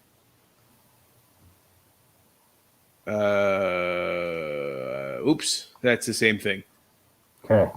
Alan K. Thoughts: acquire Scary Terry and Mark Andrews for Travis Kelce. It's funny. I said Kelce had a down week, and a down week for him is still like 8 receptions and 100 yards. Yeah. No, I don't think I would. I love Scary Terry. You got to drop somebody. Who you dropping? That's the thing, Alan. So it's almost like you're not just trading Kelce. You're trading Kelce and somebody else because you have to drop somebody. I love Scary Terry. He's banged up, quarterback issues. I like Mark Andrews, but I feel like Bateman's going to take a little bit away from him. And Andrews has a bye next week. Yeah, Kelce's Kelce. I'm not doing it. All right. Maybe that's what my issue is. I have a question for Michael that. Oh, there it is. All right. This is a two-parter, head-to-head points, redraft. This team is a bit of a train wreck at the moment. 5 bench spots, no IR. Any opinion and advice are appreciated. First, Dawson Knox or Dallas Goedert rest of the season? Yes, I know Knox is out currently. Goedert, because Knox is out for at least 3 weeks, including this one. And the fact that Zach Ertz isn't there, I'm going Goddard 100% on that one. Mm-hmm. Second, drop Cole Beasley for Jerry Jeudy, T.Y. Hilton, Mooney, Callaway, or Randall Moore. You had me at Jerry Jeudy. Yes. I agree 1,000%. If you can get Jeudy, man, this is the time to pick him up. Mm-hmm. All right. And to be honest, pretty much any of them. I mean, except for maybe Rondale, just because he's so hit or miss. Callaway would be close. Let's see how he does this week. Hilton would be a no, but Jeudy and Mooney, either one, I'd rather have than Cole Beasley. I'd rather have a number 2 than Beasley. All right, Scott with a question. What kind of trades would you consider to improve this first-place team? For instance, I thought about Metcalf and Mitchell for Adams, but changed my mind because without Carson, I'd be worried about running back depth. Thinking about tight end, QB, last-place team with both Kyler and Allen on his roster. And this is the starters and bench. Well, first off, what can I do to improve this first-place team? That's not something you hear every year. Notice how I didn't say every day or week, because that should never be said. If you got a first-place team, I mean, yeah, you always want to keep improving, but, I mean, if it ain't broke, why are we trying to fix it? He's got starters. I'm looking. Who's his quarterback? Tua is the only quarterback, or is that Justin Herbert, or is that Khalil Herbert? Justin Herbert. Well, because it's after the wide receiver, and it's in with the running backs. Oh, they're all messed up. Herbert is Herbert. Gotcha. You got Justin Herbert's on a bye. Tua, you're fine at quarterback. Kamara, Mixon, you already said enough. A.J. Dillon on your bench. You got the Bears also. You're good. Wide receivers are fine. Tight ends are fine. I don't think you have an issue. Maybe you get a new defense until Denver shores up everything. And we find out Von Miller's hurt real bad or what. I think you're good.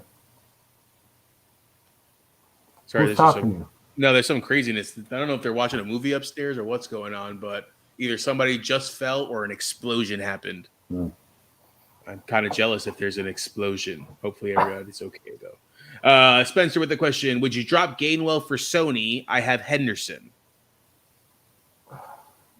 I wouldn't. No. Can we go back real quick to number 7? I just want to see what was the thing that was offered to him. He said something was offered. What kind of trades would you consider to improve this first-place team? For instance, I thought about Metcalf and Mitchell for Adams and changed my mind because without Carson, I'd be worried about my running back depth. I'd probably do that trade personally. but I would need to see your waiver wire running backs. But I don't mind Elijah Mitchell and DK for Devontae Adams. But I want to see what running backs are on the wire. All right. Any sleeper tight ends this week? I mean, we named a few. Komet. I like Komet this week as a sleeper. That's who I would. I mean, that's pretty much the level I would go to. Yeah, probably Komet would be the one that makes the most sense. Maybe a Cameron Brate. I don't know, but that's just taking a shot in the dark with Antonio Brown. Right. You would think O.J. Howard would be the one, but Chad with a question. In a tough spot at running back in my PPR league, I typically start 3 running backs, 2 running backs, and a flex. Options are Javonte Williams, who played already, which I'm assuming I think he might have played. This was a question from earlier in the week. Mike Davis, Felton, Herbert, Gaskin, and Jarrett Patterson. So pick 3 to fill running back spots and a flex, or I have Parker on the bench at wide receiver 2, possibly fill the flex. Well, I hope you played Javonte. You had mentioned to him to play Javonte, definitely. So okay. What were they again? I think at this point I would play Parker in the flex because I don't love Davis. You can't play Felton. And then Herbert and Gaskin I don't really love. Patterson, you're hoping Gibson doesn't play or gets hurt. If Gibson does not play, you play Patterson. Hopefully you're watching this, Chad. If Gibson gets called out, game time decision, probably got a 1% chance of that, you play Patterson. Otherwise, I'll take a shot with Khalil Herbert. And just hope that they play hard-nosed football and they don't back down from the bully. All right, Alan with the question. Start 2, Shepard, Higgins, Lockett, Herbert, Damian. I'm assuming Damian Williams. I don't know. It said D. Williams. Maybe it's Darrell Williams, Slayton, or Freeman. I mean, it's Shep, but Shep is scaring me with the hamstring. That's the easiest play, but it's also the riskiest. Higgins also risky, but I do think that they're going to need him. So I'll probably go Higgins and Lockett. Yeah, I was going to say the same thing. Higgins and Lockett would be mine. All right, Jeremy, pick 2, Shepard, Hollywood Brown, Pittman, Mooney, or Boyd.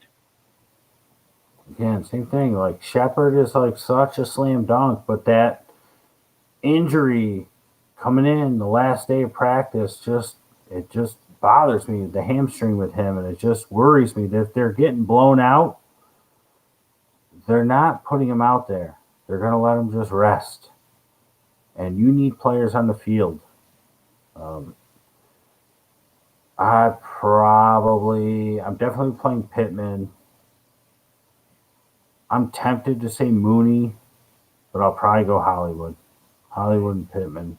You know, it's funny. I was going to actually say Pittman and Mooney as well. I don't know why. I think you're right about Bateman. I think Andrews actually has a big game as well. They're going to be concentrating on Hollywood not getting behind them.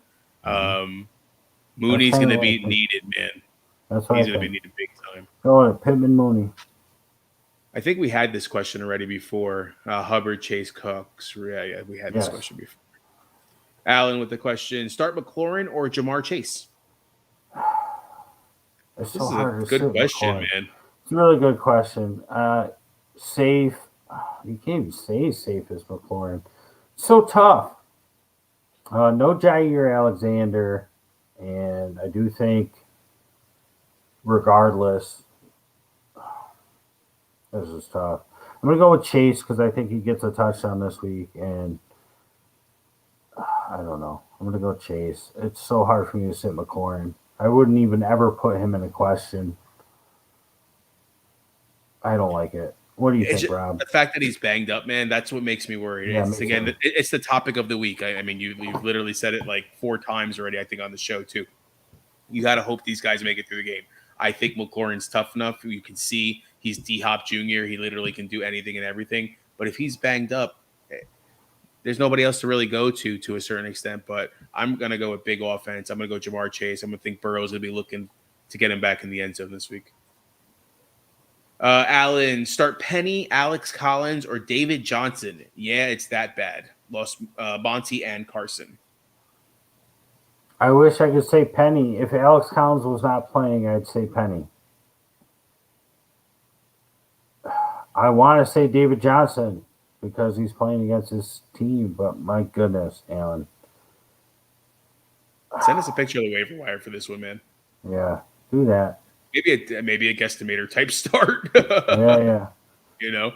Yeah, if David Johnson didn't have 2 fumbles last week, I say David Johnson. But I'm not going to put it past the 2 coaches to weigh those 2 fumbles in a blowout game more heavily than in a, hey, we should play you in this game that we traded our entire franchise pretty much for. David Johnson is the safest, but also the riskiest, just because the other 2 are going to eat into each other, I guess. All right, send us the wire. Stream Tua or any of these. Wentz, Danny Dimes, Jimmy G, Zach Wilson, Geno, Fields, or Goff. Tua. Agreed. Brendan with the question. Do you think it's smart to pick up Kittle and Michael Thomas and put them in my 2 IR roster spots? Yes, but keep in mind, Brendan, that you're going to have to drop one person to pick up Thomas and then put him in your spot, and then pick up Kittle and put him in a spot. So who's the one person you're dropping? You know, it's funny what I've seen in Yahoo, and I don't know if it's based on league settings, but one of the leagues that we're in, if somebody's on IR, you don't have to drop somebody, and you can actually add them automatically to your IR now. I don't think that's one of our leagues, though. No, this is another league that I'm in. You can have that as a commissioner. You can put that in to, if on IR, put them automatically in IR. I said no. Okay. You want to play that game? You're gonna put somebody in the pool. You got to pay the price. Man. You got to pay the price. No, I get it, and I totally understand. But I found that interesting. I had never seen that before. Yeah. Jerry Jeudy is what happened. It's like, all right, who are we dropping for Jerry Jeudy? And we saw it was blue. It's like we could just add Jerry Jeudy. It's like, okay. Yeah. Kaylin with the question: Patterson, Stevenson, Jones, or Penny? Who's Jones? Maybe Trey Jones from Rojo.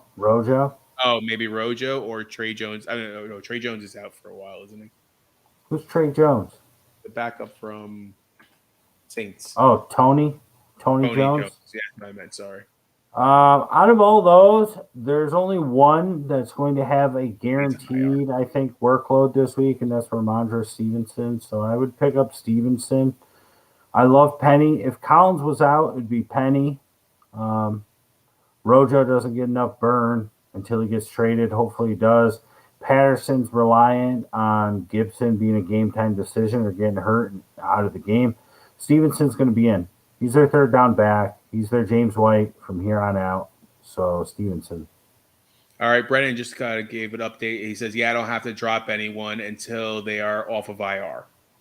So, if you don't have to drop anybody, I would definitely just do it right now. Where was I up to? Here, Chad with another question. Need a total of 3, so pick 2 wide receivers and 1 flex. Options are Allen Robinson, a.k.a. Old Fashioned, A.J. Green, Money Mooney, Bateman, and Jamal Williams. Ugly options, I know. Bye weeks, and, all my wide receivers just suck.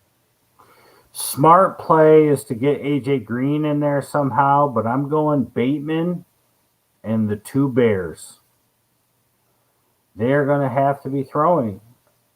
They're going to have to be. We want them to go into it with a smart game plan so the Khalil Herbert owners who feel they just have to play him this week. I'm putting my money on the fact that their coaching staff is not smart enough to go in with the game plan. Let's punch him in the mouth. So we don't need Fields to make accurate throws. Punch him in the mouth. I'm putting the money on the fact that they're not going to come in with that game plan, and they're going to fall behind, and it's going to get too deep, and it's going to be a lot of volume for Robinson, a lot of volume for Mooney, and I'm definitely playing Bateman this week. Bateman's going to have a big week. All right, Spencer with the question. Would you start Pittman over Myers? Deja vu. Oh, wait. Yeah, deja vu. Who? Pittman. Yeah. Sorry, Pittman. Jeremy, looking to maybe start an ABG League Tua, Waddle, and Finn's kicker. Am I relying too much on that juicy matchup? I also have McLaurin, Boyd, Hollywood Brown, Kirk, and Callaway. No, you're not. You're not. Yeah, I don't think so either, man. I think that's the way to go. I would be okay with that. Spencer, I have Rondell Moore Myers in right now. Is Pittman better than either? Start 2. I think so. I would start Pittman. The problem with Moore is just this game could get out of hand, and I feel like if they're going to force feed anyone, it's going to be Hopkins. So I'd go Myers. I don't even love it, but I'd go Pittman and Myers. I feel like that game will be a little more competitive. Maybe Myers finally gets in the end zone. Yeah, it is against the Jets. Anything is possible nowadays. Scooby, should I trade Kupp and Gibson for Aaron Jones and Marquise Brown in PPR? Thanks for joining us, Scooby. Hopefully you stuck around. I know it's been a long show. You were here early on. Should you trade Kupp and Gibson and get Aaron Jones and Hollywood? I don't mind giving away Gibson. Giving away Kupp is going to hurt you. I feel like Aaron Jones could be enough of an upgrade over Gibson based on what we've seen and the injury that Gibson is going to deal with. I worry a little bit that they end up shutting Gibson down if this season gets a little out of hand for Washington. So regardless of the fact that Kupp is light years beyond Hollywood, would not be if Hollywood would have caught the damn ball 2 or 3 weeks ago. You had those 4 terrible drops, be a lot closer. So yeah, I'd make this trade. I'd take Aaron Jones and Marquise Brown in the PPR for Kupp and Gibson, mostly on the fact that I feel like Gibson could end up getting shut down within the next couple of weeks if this injury continues to get worse and worse. Yeah, I mean, what are they now? They have a losing record, right? Why keep on taking a chance with them if that's going to be your future? Right. If they're like 2-8, week 10 or whatever, it's like, all right, this is our future running back. His injury's not getting better. We're not going anywhere. The Cowboys are winning the division. Let's just shut him down and get him healthy. I feel like it's going to happen. All right. Another YouTuber, Michigan Wolverine. Who do I start, Quez Watkins or Smith? What's up, I'm assuming it's from the same team. Yeah. Devontae Smith. Devontae is obviously your safer option. I do feel like Quez comes through this week. If it were me, I'd probably lean Smith, but I really want to play Quez this week because I do feel like he catches a deep ball. I'm going to say go with gut. It depends on the rest of your team. It depends on your matchup. This is by Mageddon. We've said it over and over. You know it, Michigan Wolverine. I feel like this week being safe is a little bit better than being sexy. The sexy play is Quez. The sexy play is what I like. But I feel like the safest play, although there have been times where it seems Quez could have easily and has outscored Devontae, I feel like being safe this week is smarter. So based on the rest of your team and your matchup, if you feel like you got this one in the bag, if it looks really good, throw Quez out there and do a good dance when he catches that long touchdown. If you feel like you're going to be in a tight one, go with Smith. All right. Jeremy with Darko offered me Jefferson and Fournette for Henry. It is hard to give up Henry when, as a running back, as he produces for points for a running back 1 and a running back 2. Just for fun, what would someone have to give up to get Henry? Oh, Darko, you're putting you on blast, homie. Yeah, look at that. I can't see there it is. Jefferson and Fournette for Henry. You are getting such a huge downgrade at running back. I'm not sure if the wide receiver addition is enough. Any given week, correct me if I'm wrong, Darko, Jeremy, Rob, anybody. You add up Jefferson plus Fournette, does it even equal Henry? Like I like actual fantasy points. Like take a look at that. If you look at the game log for Jefferson and put them both together, does it equal what Henry has gotten? If it hasn't, then you have your answer. If it's even close, then you have your answer. Why have two guys get you 40 points if you have one guy getting you 40 points? And you know what I mean? So there's what you got. We do have Darrington Evans coming into effect, but he's not going to eat that much into his workload, but he'll eat enough just to keep him a little healthier. I don't think I'd make that trade. Sorry, Darko. Yeah, sorry guys. It's tough, especially if you're in the same league together, to give opinions and stuff like that, because you don't want to undercut any guys. But the way Henry's been playing, I don't know if I can give him up, man. Jeremy, with I dropped Gore so I could pick up a kicker. I didn't want to drop Greg the leg. Okay. Yeah, I mean, it is what it is. I mean, again, guesstimators are for hopefully in the potential future.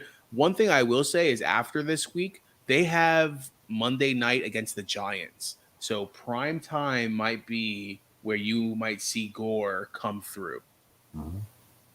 Possible. I remember last year pre-draft, you suggested a 7th pick CEH. I never liked the guy. I'm still not a fan. No, last year I said people were picking CH 7th and they were going to be very disappointed, was what I said. The three guys I liked last year were Jonathan Taylor, Cam Akers, and the other one was, what's his face for Pittsburgh? Anthony McFarland. Those were my three running backs that I liked last year. Taylor was one that didn't really count, I said, because everybody liked Taylor. But the problem was they weren't drafting Taylor anywhere close to as high as they were drafted CEH. I said last year, CEH, you're talking about his rookie year, right? Yeah, I think so. Because that's when people were taking CH at pick 7. I said it's way too high, especially with no preseason. I said, you're doing this just because he's playing for the Super Bowl champs. Because at that time, KC was the reigning Super Bowl champs. People were still high on Mahomes. I said it was way too high. And it wasn't even a knock on CH. It was just you don't know. You haven't seen anything. There's been no adjustment. You can't be taking rookies like that high. This year, with the little bit of preseason we saw, we started to warm up to Najee Harris. We said, okay, Najee Harris looks good at the end of round 1, pick 14 or so. We kind of liked him there, and that's kind of worked out. But yeah, CH, it's nothing against CH. He doesn't fit their scheme.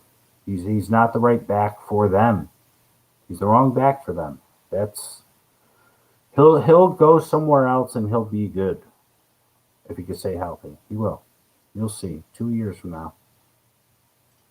All right, Josue with I had Evans stashed since week 1, but had to put Monty on IR and stash Jeff Wilson Jr. Yeah, I mean Monty had to go on IR. Obviously, had to move Evans. It may be somebody to pay attention to, though, man. Definitely somebody to pay attention to. Darrington, yeah. Well, he's off IR now, so if he shows out, somebody's going to scoop him. If you got room, scoop him now. That's why he's the guesstimator for week 7. So Jeremy says, I mean, I'll get 45 points from Henry instead of 50 because of Darrington Evans. Yeah, I mean, might. Yeah, but I wouldn't be surprised if Darrington Evans puts up some numbers too, man. Even if it is short, you got to think about it. It's a totally different back, so they're going to be playing defense a lot differently, where he has more of a speed than Henry. Obviously, is your brawler. How does he hit the holes differently? You know. I have no choice but to start Gainwell this week. It's not terrible. It's not terrible. Caitlin with a good question. Drop Jamal Williams for Evans stash. Detroit's so bad. I might. He's in and out of the injury hole, Jamal. I mean, you do it today. You drop him today. The worst that can happen is somehow Jamal Williams has a good game against the Rams and somebody else takes him. That's the worst. The best that can happen is you have the Lightning to Derrick Henry's Thunder. So I would do that because that's a winning team versus the Lions, the losing team of always, of evermore. Yeah, So, I mean, he barely had any touches last week, too. I mean, Swift is starting to slowly take over there, where Evans, you're right, you could take a kind of a risk, and if Williams doesn't do anything, you could always scoop him back up. I like Komet, but would you rather play Gesicki? No? I think I would ride the Gesicki wave. We've seen it happen before where you're riding, and 30 feet underwater with Gesicki. But I think this game is going to be enough of a back and a forth offensively that Komet is my tight end sleeper for the week. A little bit of necessity, a little bit of trajectory. But I think I would stick with the wave. I'm going to ride that Gesicki wave as long as I can. And you know what? Listen, we've talked about it since week 1, since the preseason. If you can get 4 points, 4 to 5, 6 points out of your tight end, if the rest of your team is good, you should be fine. I see no reason that Gesicki, based on the way this game should go against the Falcons, should not be able to get you 4 to 6 points at tight end. All right. Jesse's with a question. Down bad in an 18-man league. Wow. Love 18. it. Love Pick it. 2, Ayuk, Aguilar, Callaway, Hardman. I would be tempted to say Aguilar, but I'm going to go with the Sunday Night Magic, and I don't even love the dude, but Sunday Night Magic with Jimmy G there and Ayuk, and I'm going to go Callaway. Callaway's going to be on the field the whole time. Hardman is not. Yeah. And Harris is banged up on New Orleans, too. They're saying they potentially may not start, so. I'm going to go Ayuk and Callaway. It was close with Aguilar and Callaway, but definitely Callaway and Ayuk for me. All right, Antonio, the question, Stafford or Brady? Stafford versus old team. Come on. You got to do it. You got to do it. I think he's mad. Mm-hmm.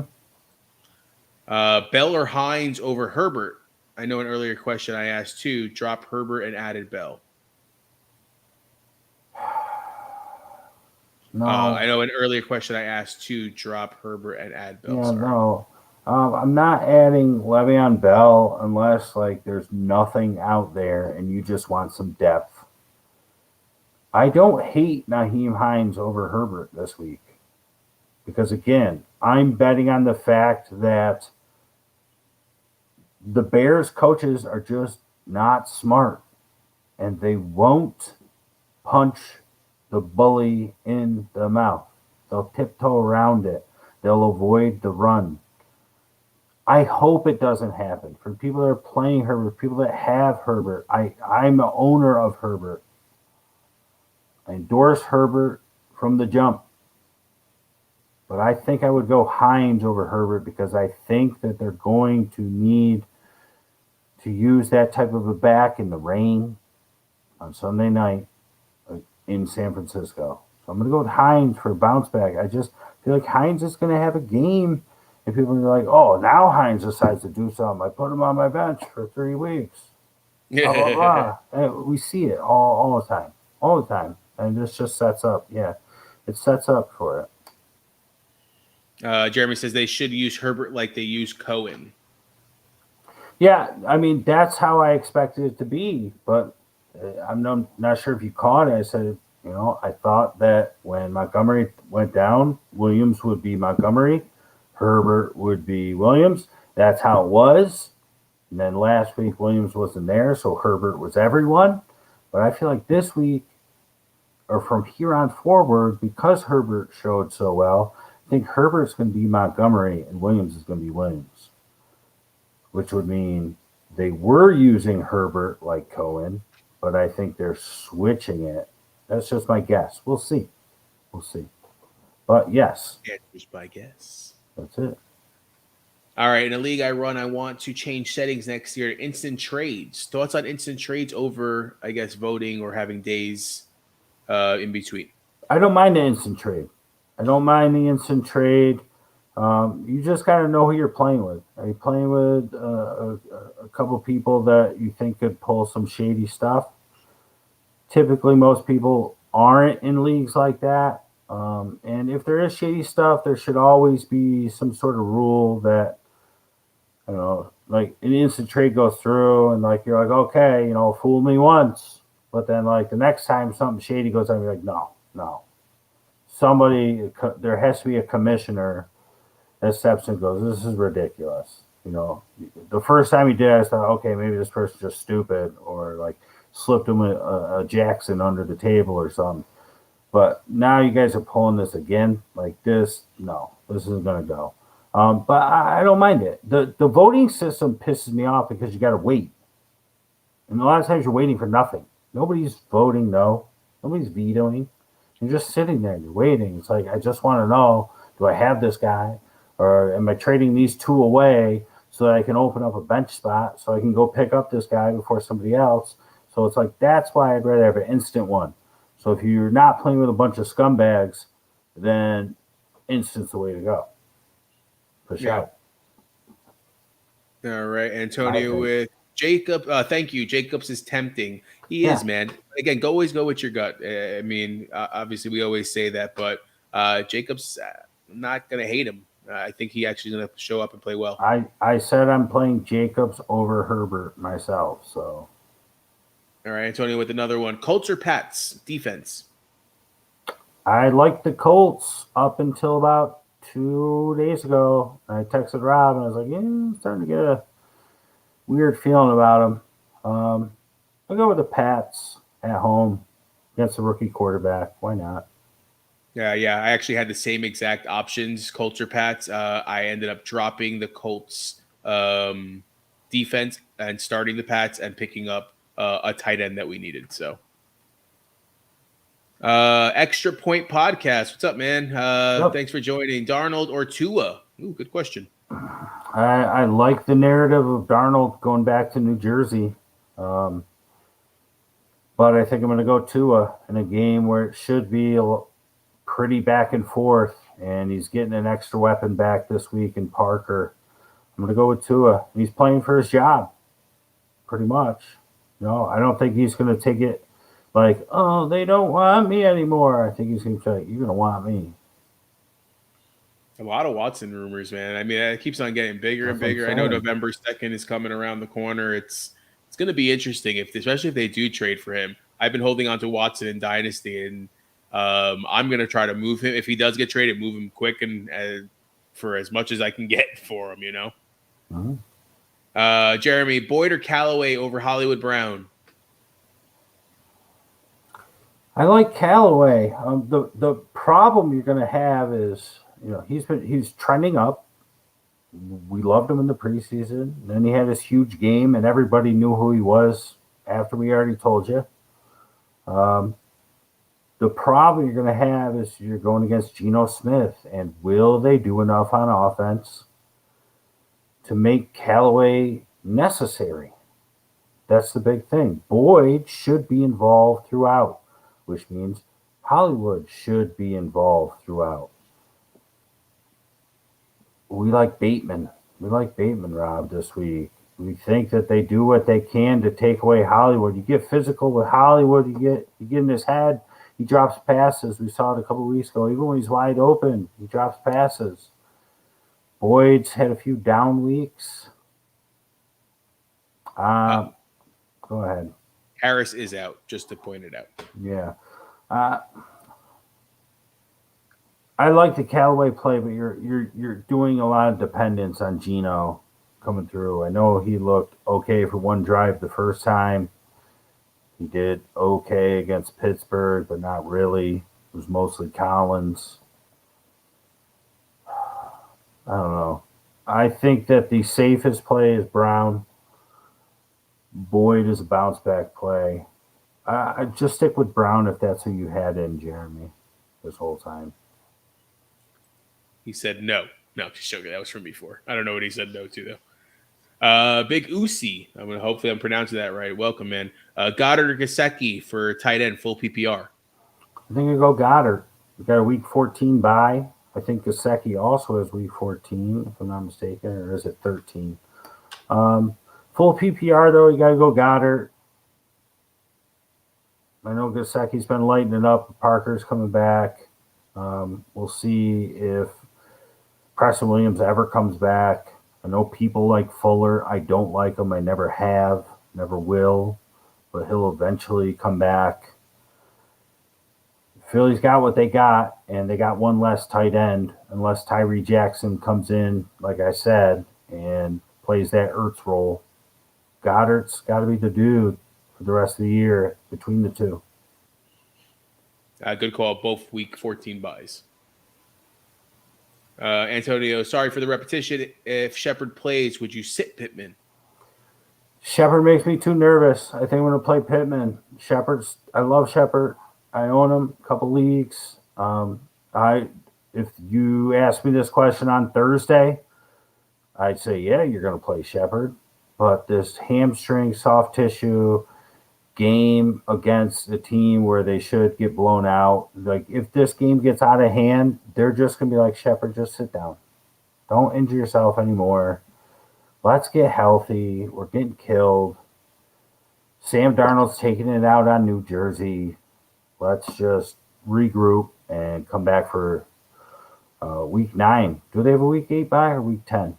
I always think they have a week 8. I think they play KC next week. So yeah, they're gonna be like, sit down, young man. Sit down, young man. I like that. Where are we? No is for Fournette and Jefferson points being more than Henry. Oh, got it. Yes, that okay. So yeah, I'm not sure. Yeah, I'm not going to intervene in that, but obviously go for your gut, man. Yeah, no. All right, so we've been on here for about 2 hours and 15 minutes. I'm going to remind everybody of the buys: Buffalo, Dallas, Jacksonville, Los Angeles Chargers, Pittsburgh, and Minnesota. They're in your lineups. Get them the funk out. Oh, sorry. Yeah, absolutely love the ABG fam on Facebook, but I absolutely must shout out to the 4 or 5 YouTubers who are popping in every week, especially the 4 or 5 that are here tonight. Hopefully you join us each and every week. Tuesday nights and Saturday nights is the norm, but next week we're going to do it Sunday morning, Halloween morning. Not sure of the time, but it will be posted on the Facebook page. So if you are on Facebook, join the Answers by Guest Fantasy Football Podcast and Advice group. We also have a page. Everything's up to date on there. So just in case you like coming on Saturday nights, next week won't be Saturday night. It will be Sunday morning. But you can catch us Tuesday night, 9 p.m. Eastern. Yeah. Looking forward to it, guys. I think we're going to finish up here. I hope everybody has a great week. Good luck. We'll probably post some updates if anything else comes out or if anything changes from our perspective. But guess, any final words? Yeah, best of luck. Let's get through Mageddon. Let's get through this nonsense. Let's hope some coaches use their heads and do the smart thing. And let's get some wins. We're about halfway to a championship. We're getting there. Oh, yeah. All right, guys. Answers by guess. Peace. Night.